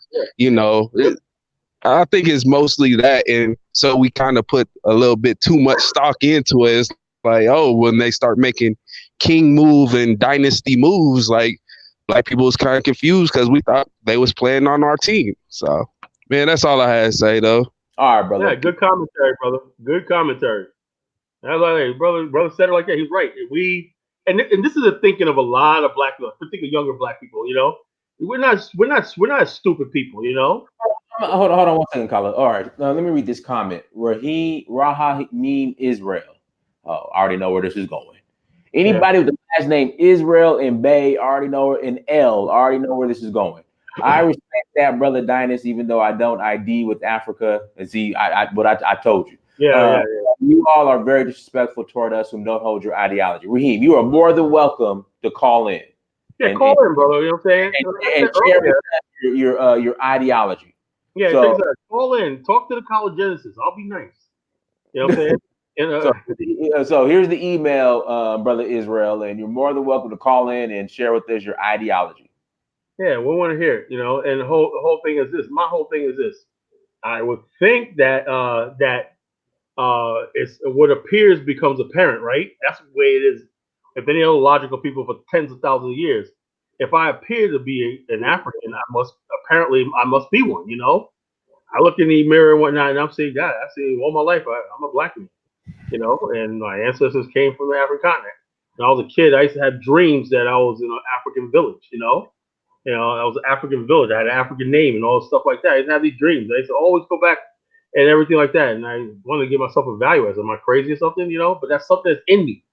You know, my bloodline is in me and whatnot. So if somebody comes up and tells me that, no, man, you know, Kala, you a Hebrew Israelite more from no, they always say we. I'm like, whoa.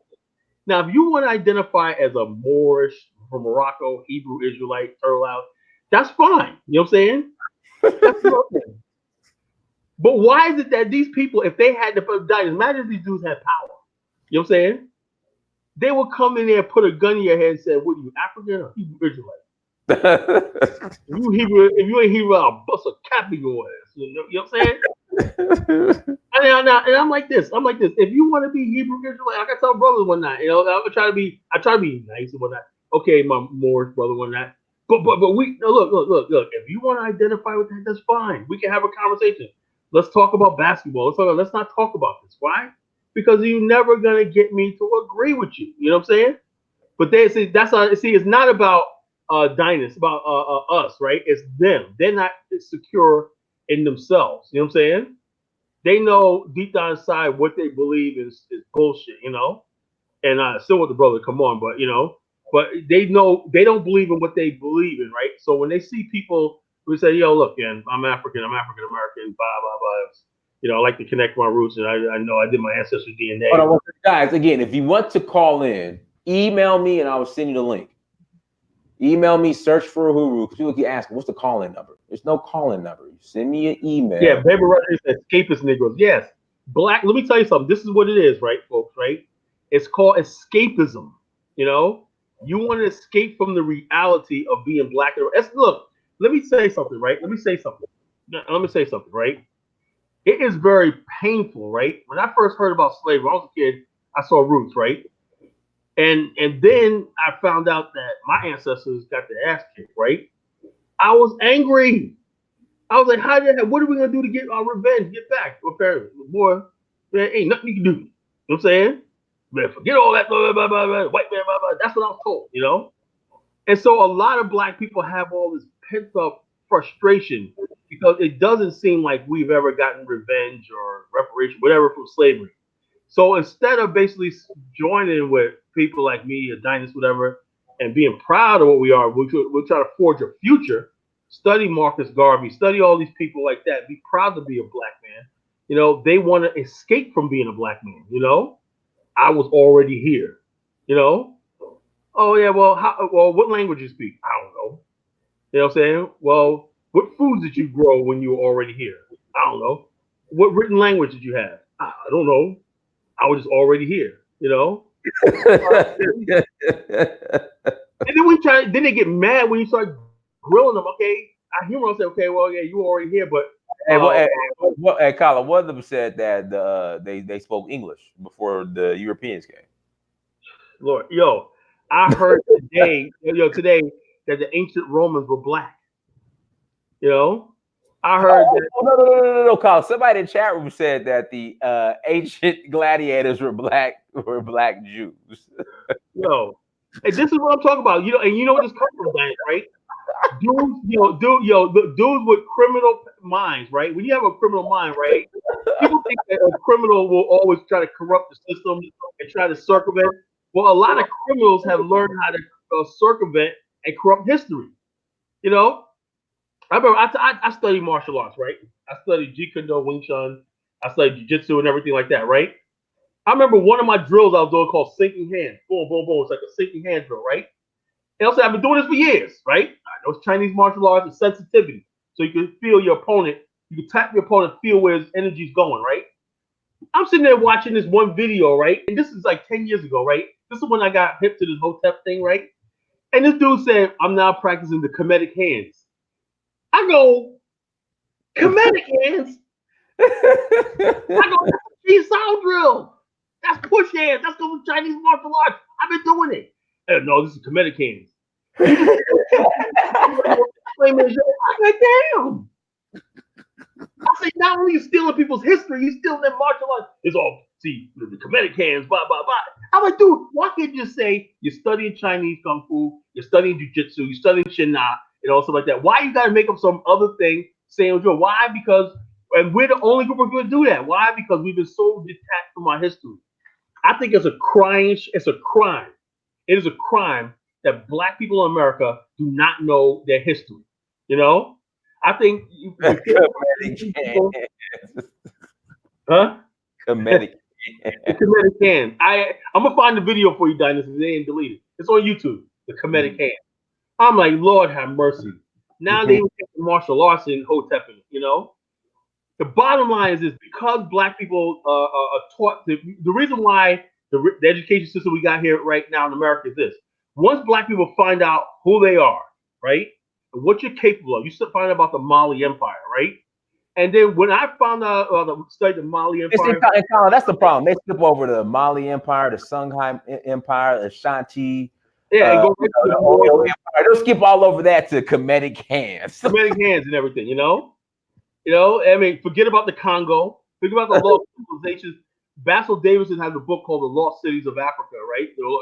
There were lost, highly developed cities that were in the Congo and down to Zimbabwe and stuff like highly developed Black civilizations. You know, that was connected to the Mali Empire through the Congo. People don't know that there were trading routes that linked from Mali all the way to the east coast of Africa. You know, most people don't even know how powerful the Mali Empire was. The Mali Empire was the most powerful empire there ever was. You know, when you understand how great your ancestors were, the Benin, the city of Benin, the walled city of Benin, one of the largest walls that ever were built in the world and everything, the walled cities of Benin. Disney tried to design Epcot Center based on the Benin city. You know, Benin's Epcot Center means everlasting prototype city of tomorrow, Epcot. You know, but it died. The vision died before Disney made it. You know, but if you look at the way Benin City is designed, it's just like Epcot Center. You know, we have all these great civilizations that you can be proud of. You don't have to make up history. You know, you can just take any study anywhere part of Africa and you can be proud of it. The city of Ife in Nigeria. You can go study about the Oyo Kingdom, you know, the Ogas. You can study Benin the Empire, you know. You can study Kano, you know. You can study Host. You can study all these places that I've studied for years. The Mossi Kingdom, the Songhai Empire, you know. All these places that phenomenal history. You know, I can't wait till one day when I start writing more novels and I want to bring these civilizations to life, you know, and not in books and films and everything. That's my dream of mine. But the bottom line is we have a history that's just as fascinating as anybody else, but we don't take pride in that. And I said to the one brother on the show the other day, don't blame Black people. Where's our writers? Where's our scholars? I wrote a novel, you know, on a history. I took the time. I wrote a novel. Where's our people? Said I like to fictionalize the city life in ancient Benin. You know, I want to write a book. You know, I want to write a book. That's a passion of mine. You know, so the bottom line, you put the stuff out there. Let's educate our people. Let them be proud of what they are with history. We basically have a long history of greatness and triumph. Slavery is only a 400-year speck in thousands of years of African civilization history. So we have to get back to that, you know, and learn to be proud of what we are. Like I said, where peers become apparent, be proud of yourself to be a Black African and Black where your ancestors came from and everything. Why? Because when you're proud of where you came from, you know you got a future. You know, the reason why Black people are frustrated right now because we think the only thing we're gonna be is a nigger forever in America. That's not gonna happen because there is gonna be a day when we do return to the African continent and build, and it's gonna happen really, really soon. So like I said, Mr. Cat said, I'm gonna put the Kemetic's hands on yeah. The Kemetic Hold on, hold on, hold on, hold on, hold on. Hold on, let me read this. Diners went to Nigeria. How are these Aboriginals not going to their holy sites? That's a good question. Why aren't you Aboriginals not going to your holy sites? How come they And didn't go to it said the Mississippi River is the Nile. Yeah, yeah, Oh, Mississippi River is the Nile River, It's really the Nile. Or what remember we had with Standing Rock? How come none of those we were Native Americans wasn't out there protesting with Standing Rock over the Keystone Pipeline? Whatever happened with that? right.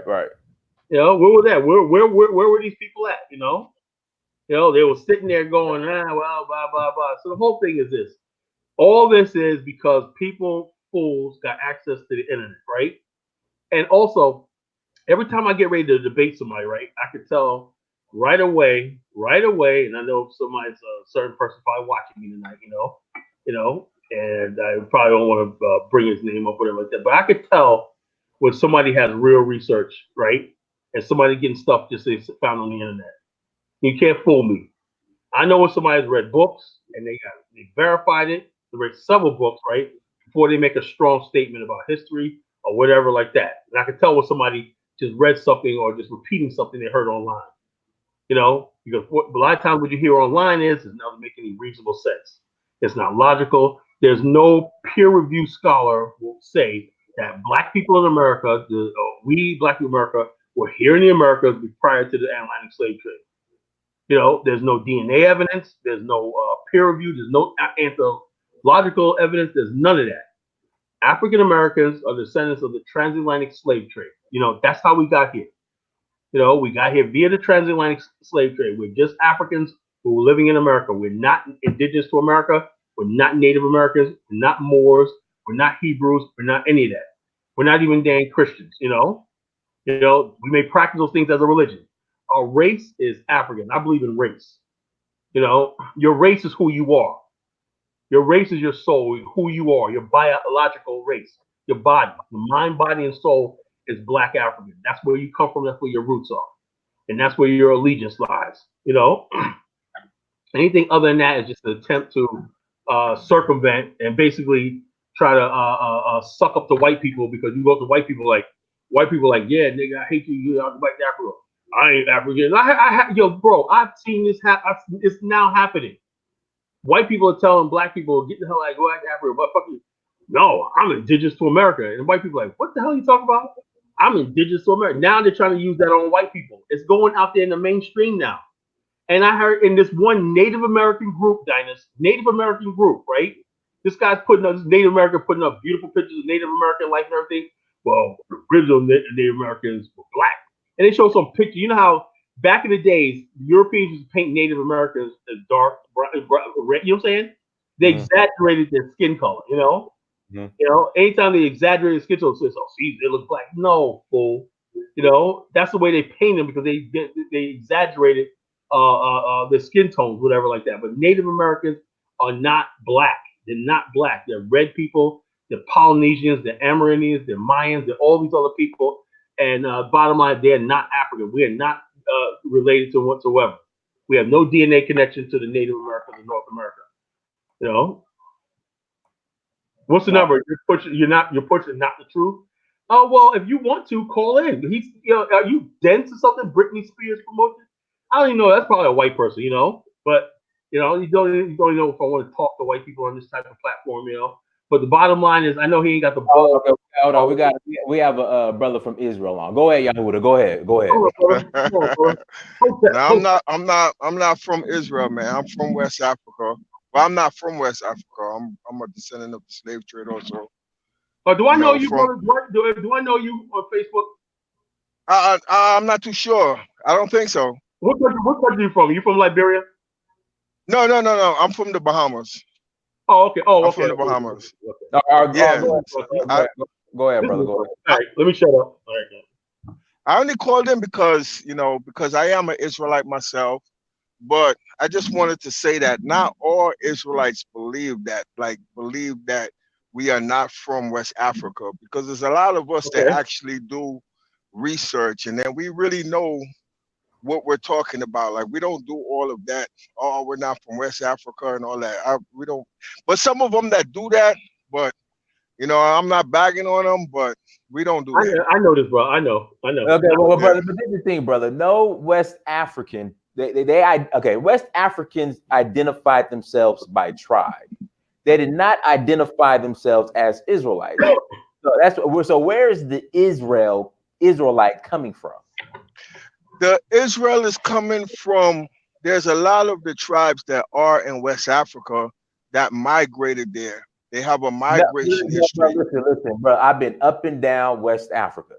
When I Yes, bring up this whole Israelite thing, they laugh at it and they that's think it's something because that that's keep. because there's a lot of people that in West Africa that do know their history, mostly academics. But a lot of the common people, if you talk to them, is a lot of them that don't know this history. To be honest Bro, with you, listen, I'm with the Chiefs. I'm with the Kings.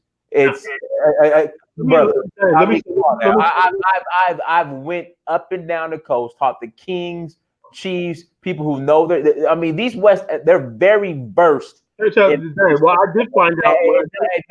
none of them is out. They think it's comical when the whole Israel and Jew thing is brought up. Let me tell you something, Diane. that's What I did find. Let me say this. What I did find out was that the Igbo tribe. You know what I'm saying? There are not say all Igbos are Jewish, but there were people, the Zemba tribe in South Africa, right? And the Igbo tribe. There was a tribe in Kenem Bornu, right? That area between Cameroon and Nigeria, right? That goes all the way straight up right there to Lake Chad. They were Jewish tribe. Where they No, no, came no, from, no, no, no. But they converted. And a they lot of converted. and, Yeah, that's what I'm saying. They converted. and they call it, a lot of them converted Converted. after the Biafran War because they related with the Jew because of the struggle. That's where that Right, comes from. that. and also, but Well, I heard there was a well, lot of actually, it goes a whole lot deeper than that. Even the word that you use in Jew, that's not even the word. It, really, if you're looking for the word, the real word is a West African word. It's the Ewe. So No, like no, how they no, say no, Ewe no, no, Nigba. no. No, bro. Ewe is a tribe in Togo. Again, I've been to Togo. I've talked to the Ewe's. All of this to them is comical. Ewe is nothing more than a tribe in Togo. It has See, nothing to do with it's it. Dennis. Go See, ahead. I understand that the history that the people have, because what you're looking at a people that are disconnected from over 2,000 years, from about 2,000 years ago. So to go to somebody and say, "Oh, are you an Israelite?" Obviously, they're not going to say that they're an Israelite because they don't know. Brother, these people are very first in the history. They know where they migrated from. They know everything. Again, I just think it. Let me ask you: do you speak Elway? Oh no, not at all. Okay, so that's my point. So now they speak a language called Elway, but now are you saying they originally spoke Hebrew? This is what I'm saying. I'm not saying just the airways. I'm talking about the airways, the Yoruba, the Igbo. There ain't I'm no talking Yoruba. about certain people, Ain't not no all of the. dude. Ain't no Yoruba Igbos, man. Yorubas trace their history back to Ile Ife. They The don't trace it back to Yoruba Israel. history goes way deeper than No, that. That's what I'm dude, trying to say. I'm a chief in Ile Ife, bro. I mean, I come on, go to Orodua. I mean, been to the towers with the sources. They trace their listen. history to Ile Ife, man. I mean, come on, we have to stop. Yoruba. Uh, uh, okay, let me. I'll just there was a sultan from the. I forgot what caliphate he was from. He was a Hausa. The white people asked him why he was capturing these certain people. He was talking about the Yoruba. According to him, he said that the Yoruba migrated from Arabia. He said that they were No, from. no, no. Listen, I'm telling you, No, Dennis. you're incorrect. I'm just saying what's in the history Hold on. books. Have you been to Ile Ife? No, sir, I have not. Just stop. Just stop. You've been to Africa way more than I have. Yeah, so just let it go there. I mean, that's the thing. I've been Ile Ife, the Uni of Ife. Ile Ife, the Yes. source of humanity is Ile Ife. They didn't migrate from Arabia. Now, they might have migrated from Ile Ife to Arabia, but no Yoruba man in his right mind is going to look you in the eye and say that he's an Israelite. Now, Dennis, I would even go further than that. There are tribes in West Africa that migrated all the way as far as Medina. There are tribes in Africa that actually came from the Maghreb, and that came from the Sahel, and that came from troglodyte area. These were tribes that were migrating. There's a man, listen, the history is real deep, it's real rich. Is a lot of documented history. As a matter of fact, you know who got some real good documented history? In Mali, the guy who keeps the records in Mali, the manuscripts. Documents myself. You know who I'm talking about? I'm hearing some feedback. I don't know, but the guy that keeps the manuscripts in Mali, there's hundreds of thousands of them. No. There's hundreds of thousands of manuscripts. Yeah, I'm talking about the gentleman that holds that he's the keeper of the library there in Mali. He himself identifies as a Hebrew. The same thing with the Igbo claims goes way beyond Biafra. Let me ask you a question. As a matter of fact, brother Israel, let me ask you a question. Let me stop right there. Let me ask you a question. Yes. What I'm getting is this. This is what I'm getting, right? Let's say I grew up as a Christian, right? Yes, sir. I know that my identity is. When somebody asks me what am I don't say I'm Christian. I say I'm black. I'm African, right? Yeah. The problem I have is that people are trying to say that they were, if they say they were Christians in Africa, or that the tribe was Christian. Same thing I have when people say they're Muslim, whatever like that. That's their identity, you know, or they're Israel or anything like that. Why is it that you can't say, look, that's my faith? You know what I'm saying? That's my faith. No, you know? It's not. It goes. It's a bloodline. Could I y'all, okay, just give me the stage for like a quick second. It's the same thing that I was talking about with the migration, but it goes even beyond the migration. A lot of our history also is in Spain. A lot of people don't even know that. Have you noticed that? I'm sorry. A lot of our history. I'm talking about black. But the point I'm making is, yes, a lot of our history was in Spain, but we didn't leave Spain talking about we Spanish. No, sir, Dennis. I mean, see, you guys are making fun. I'm actually trying to have like a real conversation. Like when people say they're Moors, they say they're Moors. Listen, see, here's the thing. See, Dennis, see, the difference between me and you is that you actually went to Africa and you talked to the people, right? See, and me, I'm just. Dennis, you gotta let me talk. You gotta see the thing about it is y'all so used to bashing people that have these particular which y'all perceive as faiths. But I mean, see me, I'm pro-Africa because I know who I am. I know that we are Africans. I don't deny that. You understand what I'm saying? But bro, I understand. But see, again, what I was saying is that see, Dennis, you come from I'm what the perspective I'm coming from. I'm here in the Americas. I'm coming from an academic perspective. I'm coming from history books. Even any sources, bro. I'm sorry, say it again. You haven't given not one source. It's well, this guy said this guy who has manuscripts. This guy, he kind of, bro. Listen, I've been to the source. I've sat down with the chiefs, the elders, the historians. Every time I bring up this Jew-Israel thing, they laugh at it. They think it's hilarious. And that's been consistent. So that's why I think it's just laughable that people are still just, we Israelites, we Jews. And everybody has all of these chiefs and kings that I sat down with, they know their history, their origins, their history, their origins from when they started to where they're at now, and in nowhere is about Jews and Dennis, I don't blame them and I don't blame you. What I'm saying is this, and what I was saying, this our history, whether we believe it or not, our history. But I told somebody this. We are the most documented people in the history. I'm talking about us here in the West, and I'm talking about the people that are in West Africa.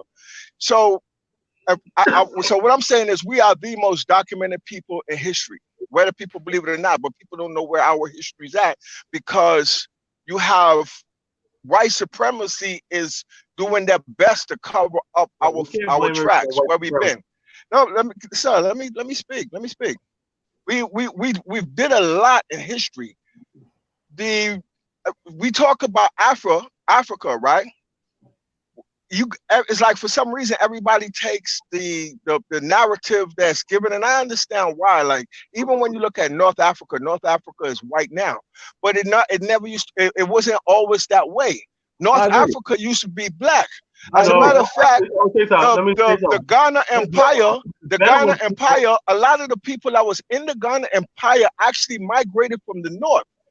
You know what else is what was in the north in Tunisia? Carthage. Remember Hannibal? Hannibal was the one that. I think. Hold on, let me say something, bro. You know, now we're getting into real dangerous ground. You know what I'm saying? Real dangerous. Let's go there. Let's go there, sir. With dangerous ground. Let's go there.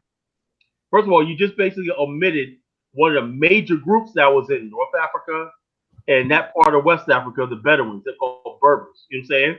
Now their DNA in that part of North Africa and everything is 10,000 years old.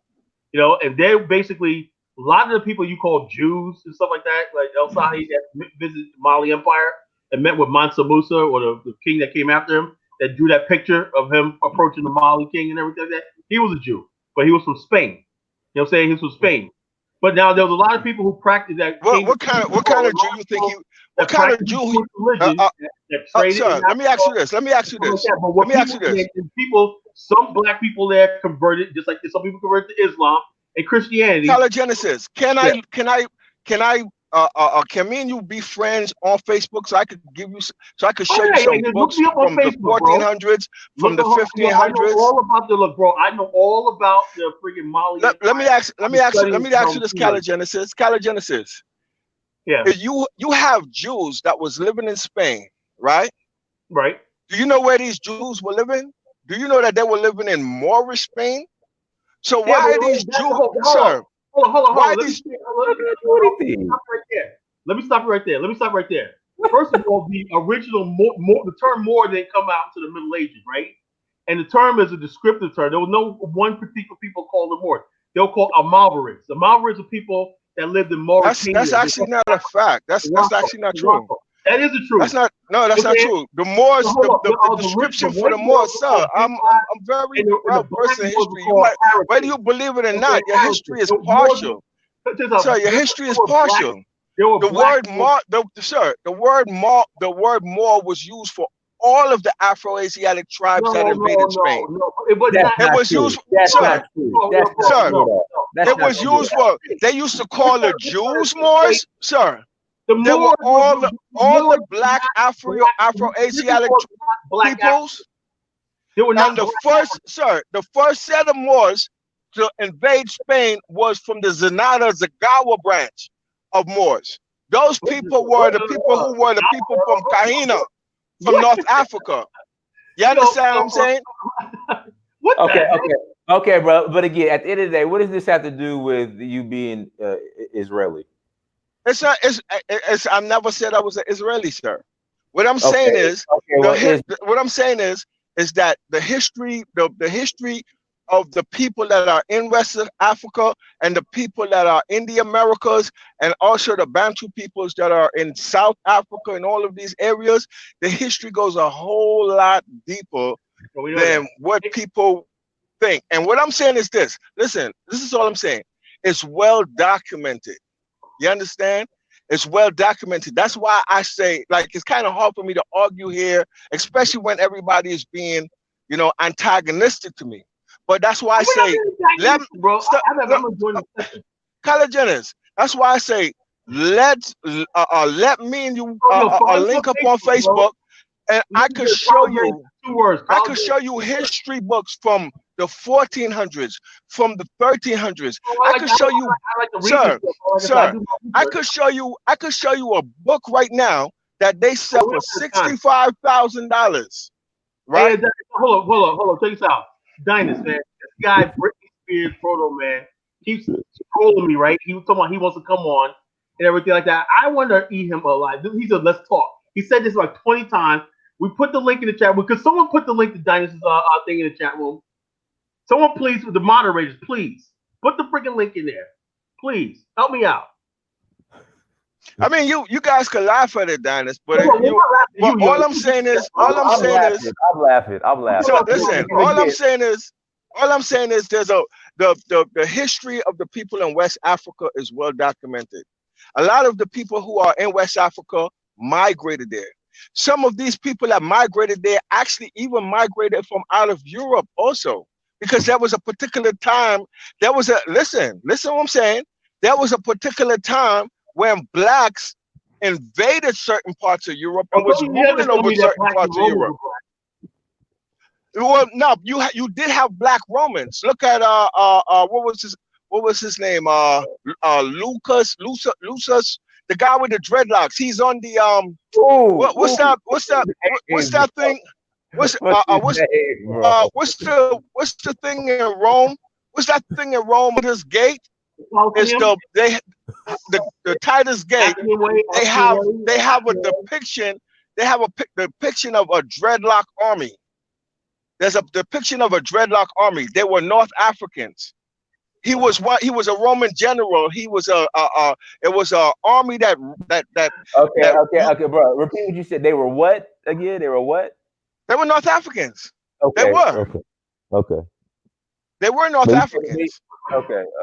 North Africans that went to Rome.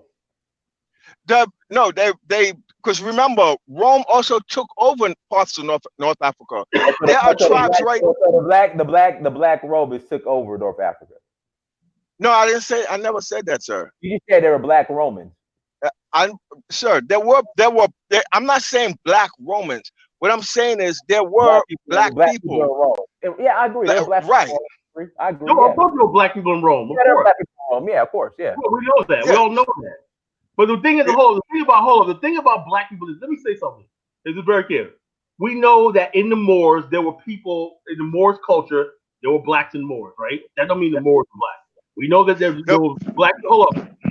We know that there was Moors, black men in Rome. Don't mean black. The Romans were black. We know there was black people in Ireland. You know what I'm saying? They used to call the Gaelic niggas. You know what I'm saying? We know there was black men that lived in Ireland. That don't mean the original Irish were all black. You know what I'm saying? Black people lived in Greece. Black people lived in Syria. Black men lived in what is now Croatia and Eastern Europe and whatnot. Some of the gypsies were black and whatnot. You know what I'm saying? But that don't mean the culture is black. Somebody black from America could say, "I'm a gypsy now." So you see, they had one black there and whatnot. Now I'm a gypsy. You know what I'm saying? Or now I'm a German. I've even heard that the Vikings were black. Don't tell me you believe the Vikings were black. So let me ask you this. Hannibal. What color do you believe Hannibal was? For peace of mind. Do you believe the Vikings were black? I'll be honest with you. I never ever looked into Viking history. Yes, you did. Come on. No, I did. I don't know anything about Viking history. But Caligenesis. Let me ask you. What color do you think Hannibal is? Well, look, like I said, I never really definitively studied it. Some people say he's black. Some people say that he was what's it called, the Amalvarids or the Amakids, whatever it's called. And everything. You're trying to say Amazigh, or the Almoravids. Yes. Why? Let me ask you a question. Let me ask you a question. Why is it that black people are so keen on wiping out the Amazigh culture and the Native American culture and taking it as their own? It's not the Amazigh. It's not our culture. But why did they want to take all their accomplishments? There's a South Carolina. There's a Marrakesh. The city of Marrakesh. Who built that? The Almoravids, the Berbers, and all those people are black sub-Saharan Africans. Who built Marrakesh? Marrakesh is what? I'm not familiar. Marrakesh is in Morocco. That was a trading link between Morocco. That was black. That was black folks that built Oh, that. come That on, built stop, Morocco. man. Come on, stop, bro. Stop. Let's stop. Yeah. Well, you don't have to believe it, but that's just a fact. You know what it is? You know what the problem is? I'd rather be proud of Benin. I'd rather be proud of Timbuktu. I'd Yeah, rather be but proud of Benin. Wow. that's the I don't problem. need to identify with North We want Africa. to skip. Oh, we want to skip over all of that to be Turtle That's what I'm Island. saying. Why are we always trying to Israelite. identify with shit Yes, that you know but is here's not us? but Dennis, here's the thing. Here's the difference with me though. I'm a person. I get into anthropology and archaeology, and I get into the actual history. I'm not. And here's the thing. I'm also. Hello, can y'all hear me? Yeah, we. I'm also proud of Benin. I'm also proud of Togo. I I'm never also hear nobody proud of talking about Benin.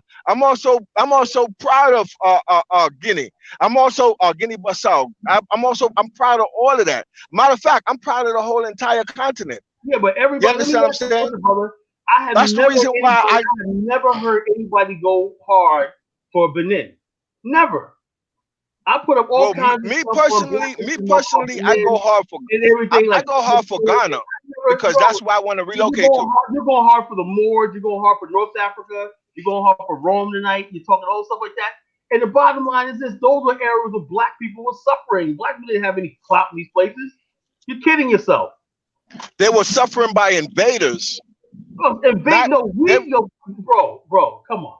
they were I'll not say, suffering by the original one people thing that is were there. proud They of were suffering places by where you invaders. know Mansa Musa built. You know what I'm saying? Why you gotta try to sell North Africa on us? The only reason why people big up North Africa, Egypt, and all these other places, whatever like that, more because white people acknowledge them. That's what it is. That at the end of the day, that's what it is. That's That's what it all is. it is. That's all it is. That's all Well, it is. you know what? I actually agree. I actually agree with that. But with me, that's not the case. You understand? Hey, let me tell Like I you, bro. said, Hey, Dinus, there's this guy in the chat room. He said he sent you the thing. Did he send you a link? Did he send you the thing? I'm not taking. I'm not taking. I mean, this is the last one, bro. I'm alone. Okay, yeah. Forget. I mean, I want to. He's got me pissed off talking stuff in the chat room. No, don't worry about it. Don't worry Yeah, about it. don't worry about it. He was just yes, part but of I it. mean, Israel. At the end of the day, I've been to all these places. I've sat down with all of the chiefs. In fact, this is what I challenge you, Israel. I'm listening. Get all your information. Yes. You come meet me in Benin Republic, Togo, whatever, and you present all of this to the elders and the chiefs. So how often do you go over there? Because I actually do want to take that I'm trip. over there all the time. I'll be back in. I'll be back in Benin Republic and Nigeria. In fact, come to Nigeria. It's in November.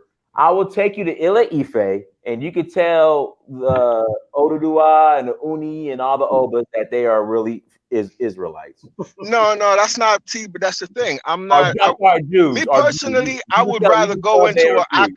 You can when tell I them go over they can there. say you guys are Jews.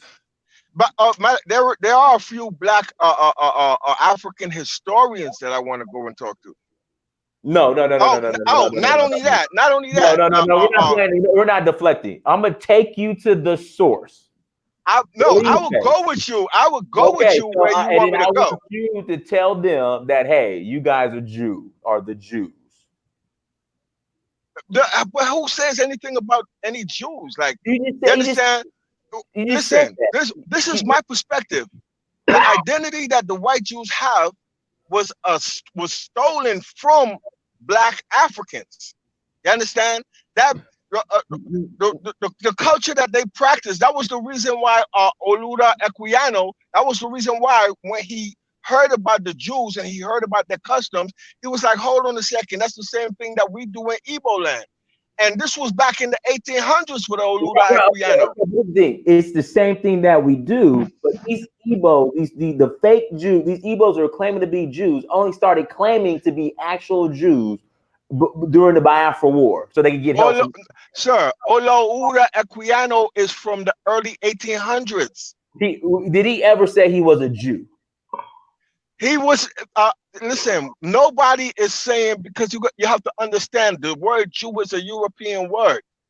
What I'm trying to say is the Jews, the identity that the Jews have is right. an Afro-Asiatic identity that came out of Northeast Africa.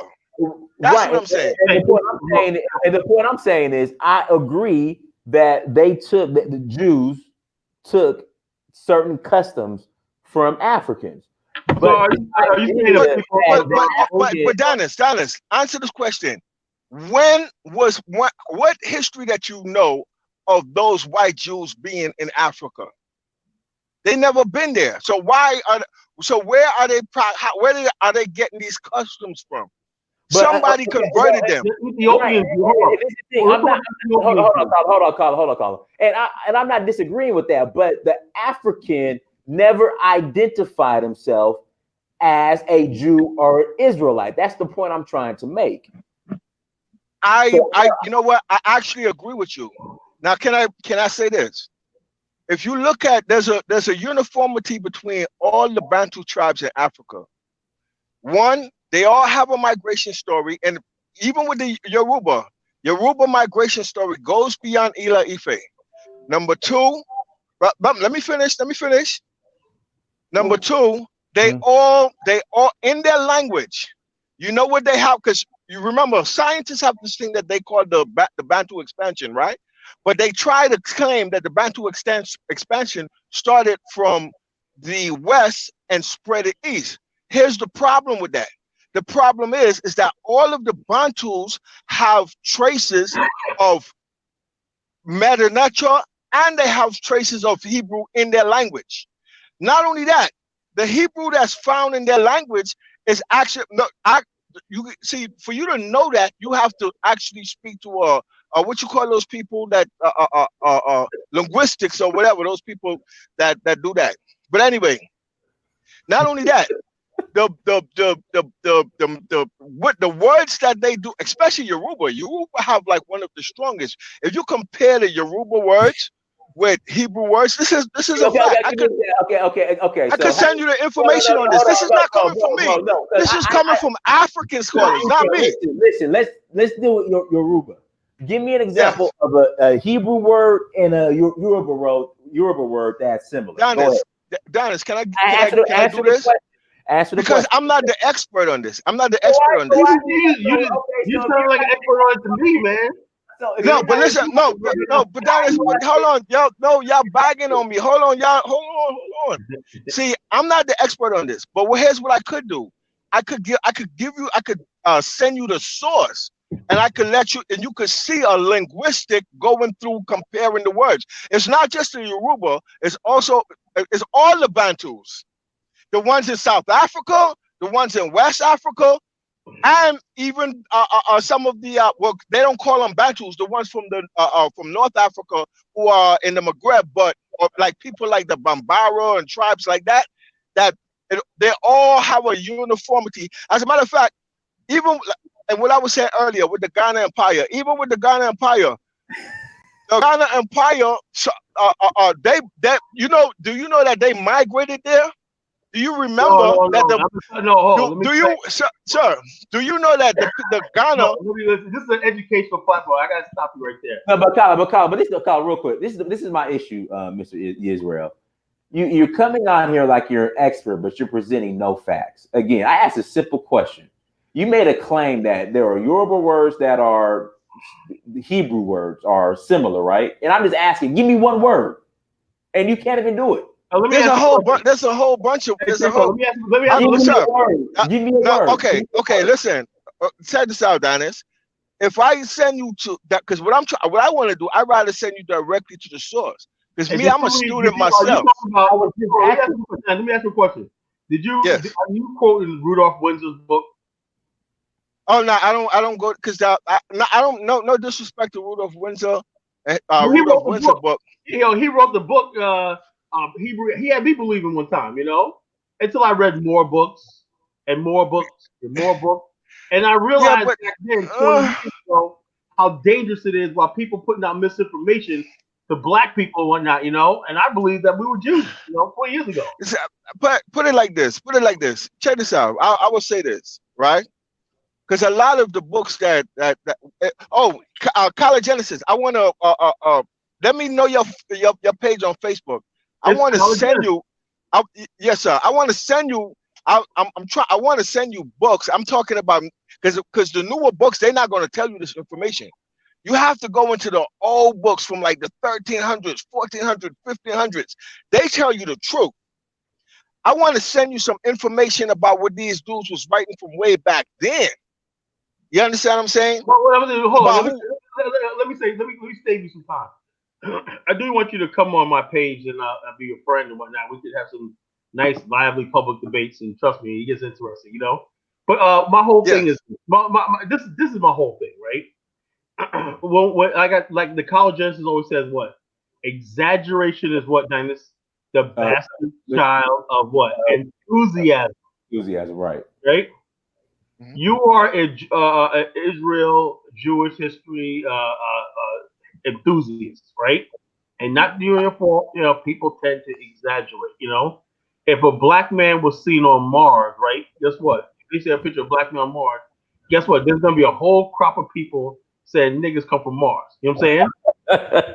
You know, if they say they found the evidence of a nigga on Mars, niggas gonna say, yo, we're from Mars, see? We got our own planet, man. You fucking motherfuckers. I know Negroes, you know what I'm saying? That's why we got Yes, all sir. these Yes, sir. religions all over the place and everything. Everybody could be everything, but we're getting our ass kicked in America, and it's time to start building something on the African continent and stuff like that. That's the bottom line, you know? And we can I talk about I, everything, I agree with you 100%. you You make know? I agree with you. So I want to like you on Facebook. Hello. Yeah, you can friend request me on Facebook, bro. Yes, I want to friend request you on Facebook, and I want to send you some information. Yeah, go ahead. I want Send to me your send you info, some bro. I'll books. be glad to It see. would be very interesting. And I wish this other guy. Here's the thing. They're coming from multiple sources. You have Arabic sources. You have Spanish sources, especially the Inquisition. We got some interesting stuff about that, and it's also coming from African sources.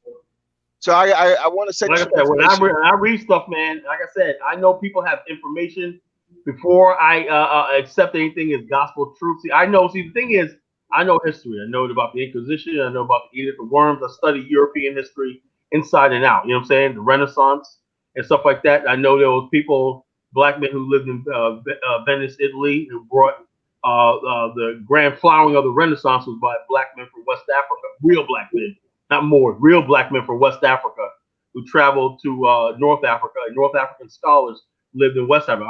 Al-Magili, you ever heard of him? Uh, say that name one more time. Al-Magili, you ever heard of him? No, sir, I have not. He is the most important scholar in West African history. He's the one that advised restructuring West African states and whatnot, you know, and talked about Yes. the separation of state, religion, and the rights of the people, and how the state and the supreme rule of law. Africa was ahead of Europe as far as rule of law, and that the king. See, Europeans didn't understand anything about African power. That the king was just had to defer to a council, and the council made up of elders and everybody else that took power away from the king. They know one man can't have all the power. See, that's the thing. Europeans, when they showed up, they began bargaining with different kings and giving them weapons, and that changed the whole trajectory of West Africa. That's why we had the slave trade. Before that happened, Actually, the slave trade actually did not start on the continent of Africa. oh no, The no, no, slave trade, the slave trade started in Europe. It started in Spain. Slavery based on race, right? As a capitalist commercial venture, right? For No, no, profit. no, no. Yo, I'm talking about the Western slave trade. I'm talking about the Western slave trade. Some of the first set of slaves that went to Haiti, they did not. The first ones, they did not come from Africa. They were the black folks that were living in Spain. There was a lot of black folks because the reason why Africa fell, period, was when the Moors fell. Everything happened at one time. Sir, let me, sir, hold on. Let me listen to what I'm saying. Listen, it sounds crazy. Listen to what I'm saying. Listen to what I'm saying. Yeah, it does. The Moors lost Grenada around in the late 1400s. But you keep saying Right? the Moors like the Moors were black. The Moors and Sir, do you remember? sir, Do you listen, know? sir. Remember the war So, of Caligenesis. Just let me speak. Caligenesis. Just let me speak. Good. The Moors lost Grenada in the late 1400s. Spain kicked out the Moors and the Jews around the exact same time. Right afterwards, the Western world was discovered, the Americas, around the same time, late 1400s, and around that exact same time, the slave trade started. That's all I'm gonna. That's all I'm gonna say. I'll give you the. I will give you the history. I will send you the books and give you the history of what they was writing about at the time the events was happening. Okay, that's what I want to do. Let me preface what you're saying, right? Now, yes, sir. Now, let's not make it seem like the Moors were some big savior of black. The Moors actually were one. No, I've never said that, sir. You know, there were Moors that invaded. Remember the word Morocco and Mauritania. Mauritania, the same way like the Moors in Mauritania, the Muslim Moors in Mauritania are capturing slaves. They're going down into West Africa even right now today, capturing slaves. But they didn't do that. This is something. This is something. No, this is too strong. So we a lot of us that were in West Africa.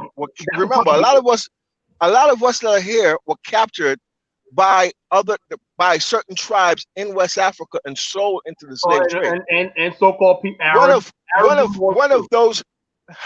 It was not just the Arabs, sir. It was African tribes also. The Fulani was selling us. The Edo tribes were selling us.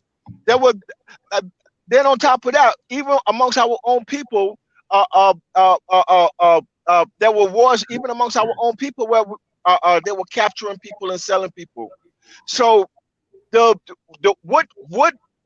destroyed that structure was when Spain fell, because the gold. That's why they used to call it the golden trade of the Moors. The gold that they were getting. Let me finish.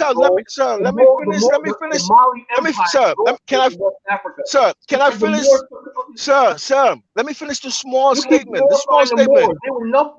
Sir, you think I'm glorifying the North? All I'm doing is quoting history, sir. They didn't have any gold. No, sir, let me finish. The golden, that's not my term. That's a Euro term, the golden age of the Moors. The gold that the Moors, the gold that was going up into Spain was the gold that was coming from the Mali Empire. It was oh man, what's that group? What do they call them? The Berbers and those folks Dayula and the Wangara. Those were the trading. Wangara, yes sir. Wangara. That's the Ghana. Wangara is the Ghana Empire. And the people who were the head of the Ghana Empire, they migrated from the north and migrated to modern day Ghana. Wangara. I'm sorry. Go ahead. So you gotta let me talk, Color Genesis. You gotta hear me out first so that you can see what I'm trying to say. I ain't get a chance to say a word in edgewise, brother. You worse than me. No. Because I'm trying to make a point, but so what I'm saying is this. See, they call it the golden age, the golden trade of the Moors. The Moors was getting that gold from West Africa. That gold was coming from, like what you said, Wangara. The head of Wangara, those people migrated. They remember the Ghana Empire was not in modern day Ghana. It was in the north. Those people, when things got hectic and when it got dangerous, they migrated to modern day Ghana. Remember, they didn't choose the name Ghana. Those are I'm sorry. Almorids. No, I'm talking about the Ashanti. I'm talking about the Ashantis. Let me say, hold on. Hold on. Where Ghana is right now, current Ghana was almost 1,000 miles away. You know, Ghana Empire was where yes, sir. Is right now. The ancient Ghana Empire. The first Ghana for the Africans that were indigenous to the land, and you had Almorids and Berbers who built the kingdom, but Africans were the dominant. But the thing is, the Almorids and everything had connections all the way through the Middle East and everything. That's why if you go to Kumbi Salih, right, the capital of the Mali Empire, you see brick stone ruins, right, of bathhouses and everything. It was a great civilization, right? It was based on gold and trade and a elaborate taxation system. The Ghana Empire united all the south tribes in the south into smaller kingdoms, the Songanite, the Mali, the Fulani, and all these other people, the Barbarians, all these people were well organized states in the Ghana Empire, and they Yes, had sir. a I connection agree. with North Africa and Europe. That's why the Ghana Empire was a trade between the North and South. Trade salt coming from the North, Yes, that's right. everything, and cola nuts, gold, and in many cases slaves coming from the South. From the South. Yeah. And on the Niger River was a place of exchange for people from all over the world. That's how the Ghana Empire grew. Then eventually, after the Ghana Empire fell, you had Sumin Guru try to take over and rebuilt it. He invaded the Mali, what's called Kangaba. Dynasty with the Kangaba. He was in Kangaba. Remember the city of Kangaba, Dynasty, when he was in Mali? He was Who? there. Yeah, you remember. Dynasty don't remember where he was at. He was in Kangaba. Kangaba is the Mali Empire in Niani, where the Mali Empire was formed. You was there. I saw your video, one of your first videos. Okay. Kangaba in Mali. Anyway, that's where then Sumin Guru, Sundi Anikita rose up and killed Sumin Guru and began the Mali Empire. And he united the states from the east and everything. And the Mali Empire controlled all the way to almost to the middle of the Niger River. And all the way to the north to the desert, and all the way to the south to the Ashanti Kingdom. And basically, the Ashanti Yes. being the main source of gold in West Africa. I have another question for you. You guys said there were no black people in the Americas before No. Columbus, right? Now, are you familiar with the Mali records? Mali now. That I heard it. the king was it the Abu Tari. Abu Bukhari. Yes, sir. I read it. Yes. But like Right. I said, it's not substantiated. There is possibility that Abu Tari sailed 2,000 ships across today. But what does that mean about saying? Why would you come from a nice, warm climate Mali and sell in cold ass North America? I was sure if they went to North America, they said, "What the hell? Who are gonna go to this barren? What's this love of America all of a sudden? Why don't any sane black man sail across the thing?" I'm sure they went to explore. The Romans were here thousands of years ago. Oh wow, College Genesis. My bad. Because I thought you knew about this stuff. Do you know that even in Columbus records, Columbus said that he saw black people in the New World, and that. Oh no! Hold on. Let me. You don't never let me finish. Let me stop you right there. He said he saw the darker races, but he thought he was in India. That's why he named the West Indies. Why did he name it West Africa? He said that he saw ships. He thought he was in India. He thought he was Indians. College Genesis, you don't let me. You don't never let me finish. Go ahead, bro. So you gotta let me finish. He saw ships. He saw boats laden down with goods, taking it back over to the continent. Africa was doing trade with the Americas for. Post the link. Hold on, post the. No, stop, Colin. Okay, Israel, I need you to post the in the chat room right now. Hold on, Colin. Israel, I need you to post the link in the chat room where Christopher Columbus said he saw boats of Africans doing trade with America and the boats going back to Africa. I need you. I'm not letting you off until you post that in the chat room. No, sir. I gotta look up sources. I'm in the truck right now. You're trolling. I'm in the tractor truck. Yeah. You're trolling. You're trolling now. I'm not trolling. Okay, listen. Okay. I need you to post in the chat room that Christopher Columbus, when he came to the Americas, he saw Africans on boats doing trades with the Indians, and those boats heading back to Africa. I need you to post that in the chat room right now. That's what I say, man. No. I don't want you to say anything else. We're gonna wait here until you post that in the chat room right now. How am I going to post that in the chat room, sir? I'm on the phone right now. But you got. I'm sorry. Email me. Just email it to me right now. I will email you. I could email you some information if you want. Matter of fact, that's what I'm gonna. You know what, Dennis? That's what I'm gonna do.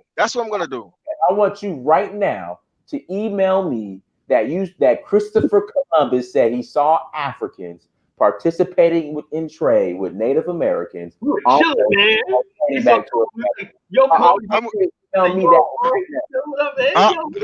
Listen, I'm in a tractor trailer truck, and I'm using my phone to talk to you guys. Okay, that's fine. Okay, bro. My phone, I could talk and I could search the internet at the same time. I want you right now. I don't want to give it to an accident, you know.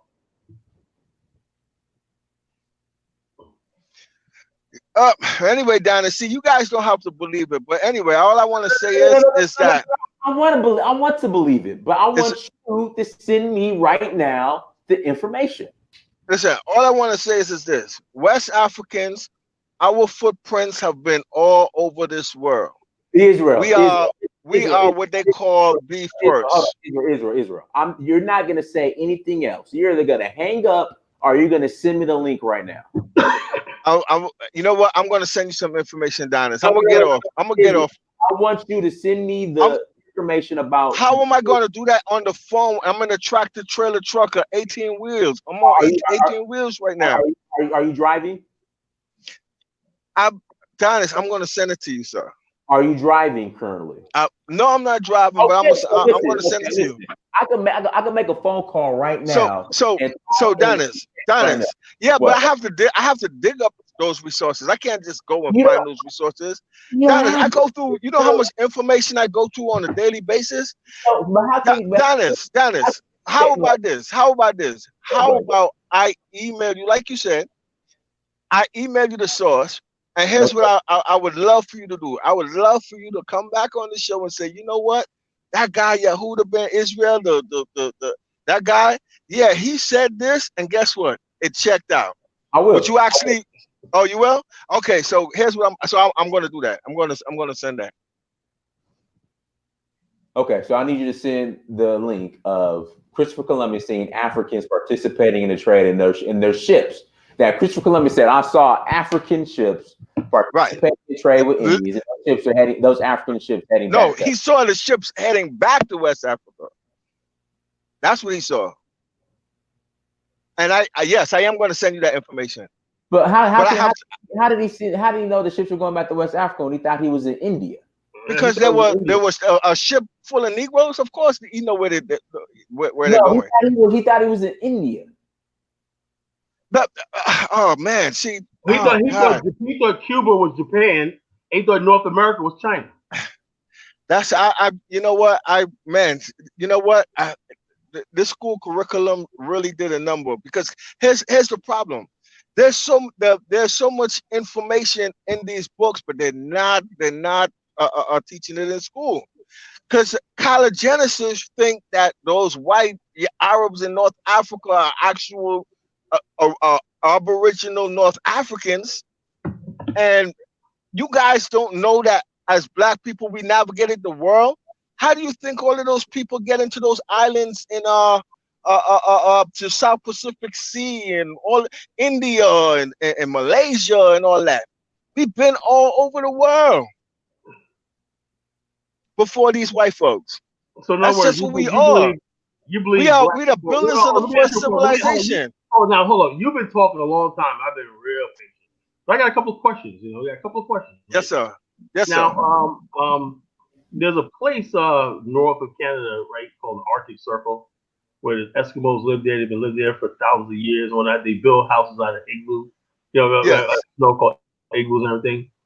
Are you saying black people were living in igloos too? No, sir. Those people are their DNA traced back to Siberia. Do you No, know that the North American Indians trace back to the same land bridge from yes, sir. I Asia? agree with that. Yes, I do agree So with that. Yes, therefore, sir. that solves it right there. Black people in America from Africa, we trace our DNA tens of thousands. I think my DNA trace I agree with that too. 50,000 years I from the agree with contact. that. Black people, And we are hold on, from Africa. black, I if you definitely did agree your with that. DNA, you would not find any traces of North America. Now I did trace like 1% Native American and 1% Filipino. For some Well, house. I'm not Native American. I'm Okay, African. okay. I got 100%. 1%, but that's hardly anything. I got 1% Native American blood and 1% 2% Filipino blood. But that's most of my DNA is come from Africa. Now the bottom line is I am basically not going to say, well, I'm a Native American and everything like that. Let me ask you a question. Why is it that people who tend to practice like black supremacy and everything have no problem doing what the white man does? The white man goes around the world, erases people's history, and claims it as his own.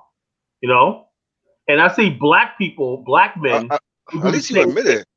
Hold on. You do the same thing. You're trying to erase the Malverids and the people and Sir, I never tried to erase the Amaravids but you're history. trying to say they were I black. was They're I, not I black. was trying to be definitive. Look at the They're Tuaregs. not black. You You know what I'm know saying?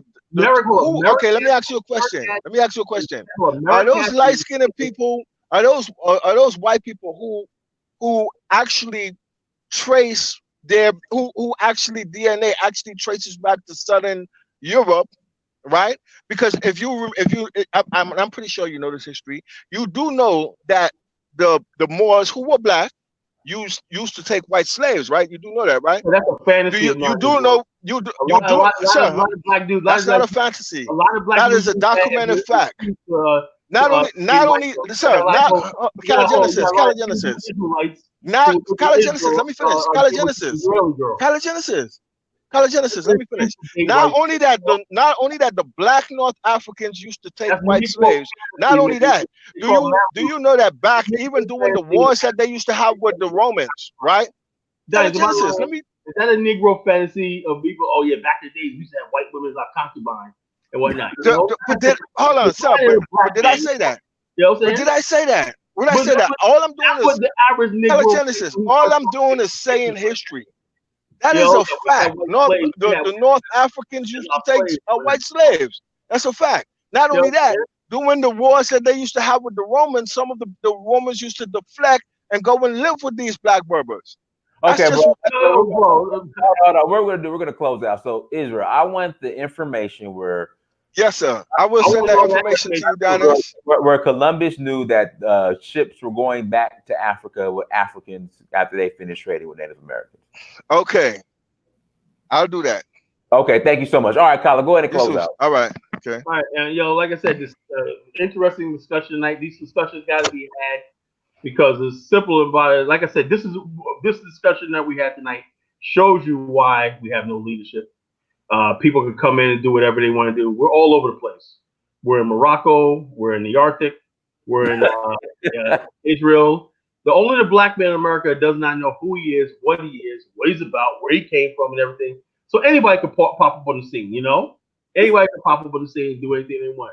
And it's no surprise that nobody takes black people seriously.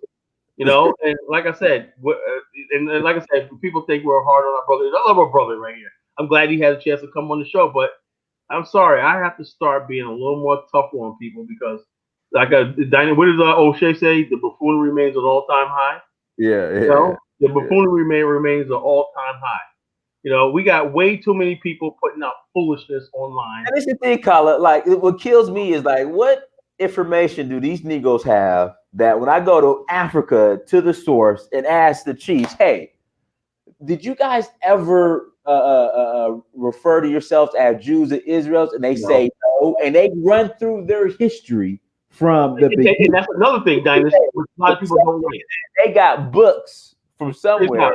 You wonder why I ask people if people can't articulate why we have problems in the eastern region of Nigeria with the Ijaw and the Biafra and stuff like that.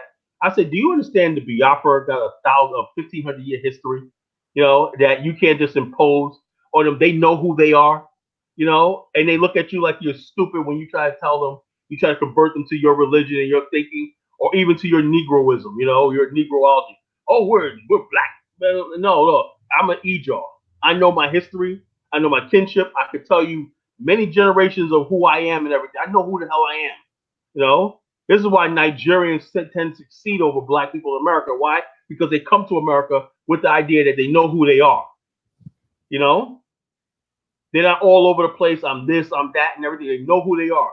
So since they know who they are, they have more time to concentrate on their studies and what they're trying to do, and they end up succeeding.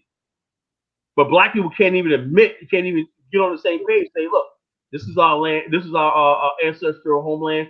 We came here in the slave trade. Now let's try to pull ourselves out of this. We have no way. Oh, I ain't black. I was already here. So we're gonna sit here and have the argument about slavery never happened, right? So we have no basis of unifying. So what do we need to unify for? If slavery never happened and we're not a people, what are we together for? You see what I'm talking about? Mhm. And this is the foolishness that we're fighting here, you know? It's only Negro Americans that do this, you know? Everybody wants to be everything but what they are. Yeah, somebody said I'm a mark Indian. Yeah, okay. African Americans are a mixture. Africans have 16 tribes. Yep. Hybrid evidence. It contorted. Moors were black. I read more. Yo, look, the Moors were not black. There was black Moors. They're like a Tipu Tib. You heard of Tipu Tib, Dinus? Yeah, Tipu Tib was a slave trader, a black slave converted. Moor is a culture, not a race. yeah, the slave trader. He's a slave trader. He was a slave trader. Oh, black people are looking at him like, oh man, I like the sword. I like his hat and everything like that. He's an Arabized, North Africanized, Berberish person who's converted to their culture, and so they end up hating their African side, and they identify with being Muslim or whatever religion they practice. I visited his. I think he was in Zanzibar, I believe. Yeah, Zanzibar. Yeah. Well, he has a tomb. Yeah. I like to go there and piss on it. You know. Mm-hmm. Oh yeah. You know? But guys, everyone, thank you so much for joining us. So hopefully you guys enjoyed the. Thank you for having me, Dinus. You know, have a safe trip back, man. We got a lot to talk about, brother. Well, I'm back in America now. Oh, you are? You know that? I mean, shit. I'm home. Yeah, I thought so, man. I thought that looked familiar. Yo, home studio. I thought Dinus was carrying his dang thing in Nigeria, man. No. Home studio. I'm back. I'll go back to. I'll be back on the continent in October. I'll be okay. Tell you something, man. I'm gonna call you after I get done. I gotta tell you something. Okay, cool. All right, a couple minutes. Yeah. Thank you guys for joining us. Make sure you go to search for Uhuru on Instagram, Snapchat, Twitter, and Facebook. Like, share, and subscribe. All that good stuff. Until next time, family. Dinus Samir, search for Uhuru. Peace.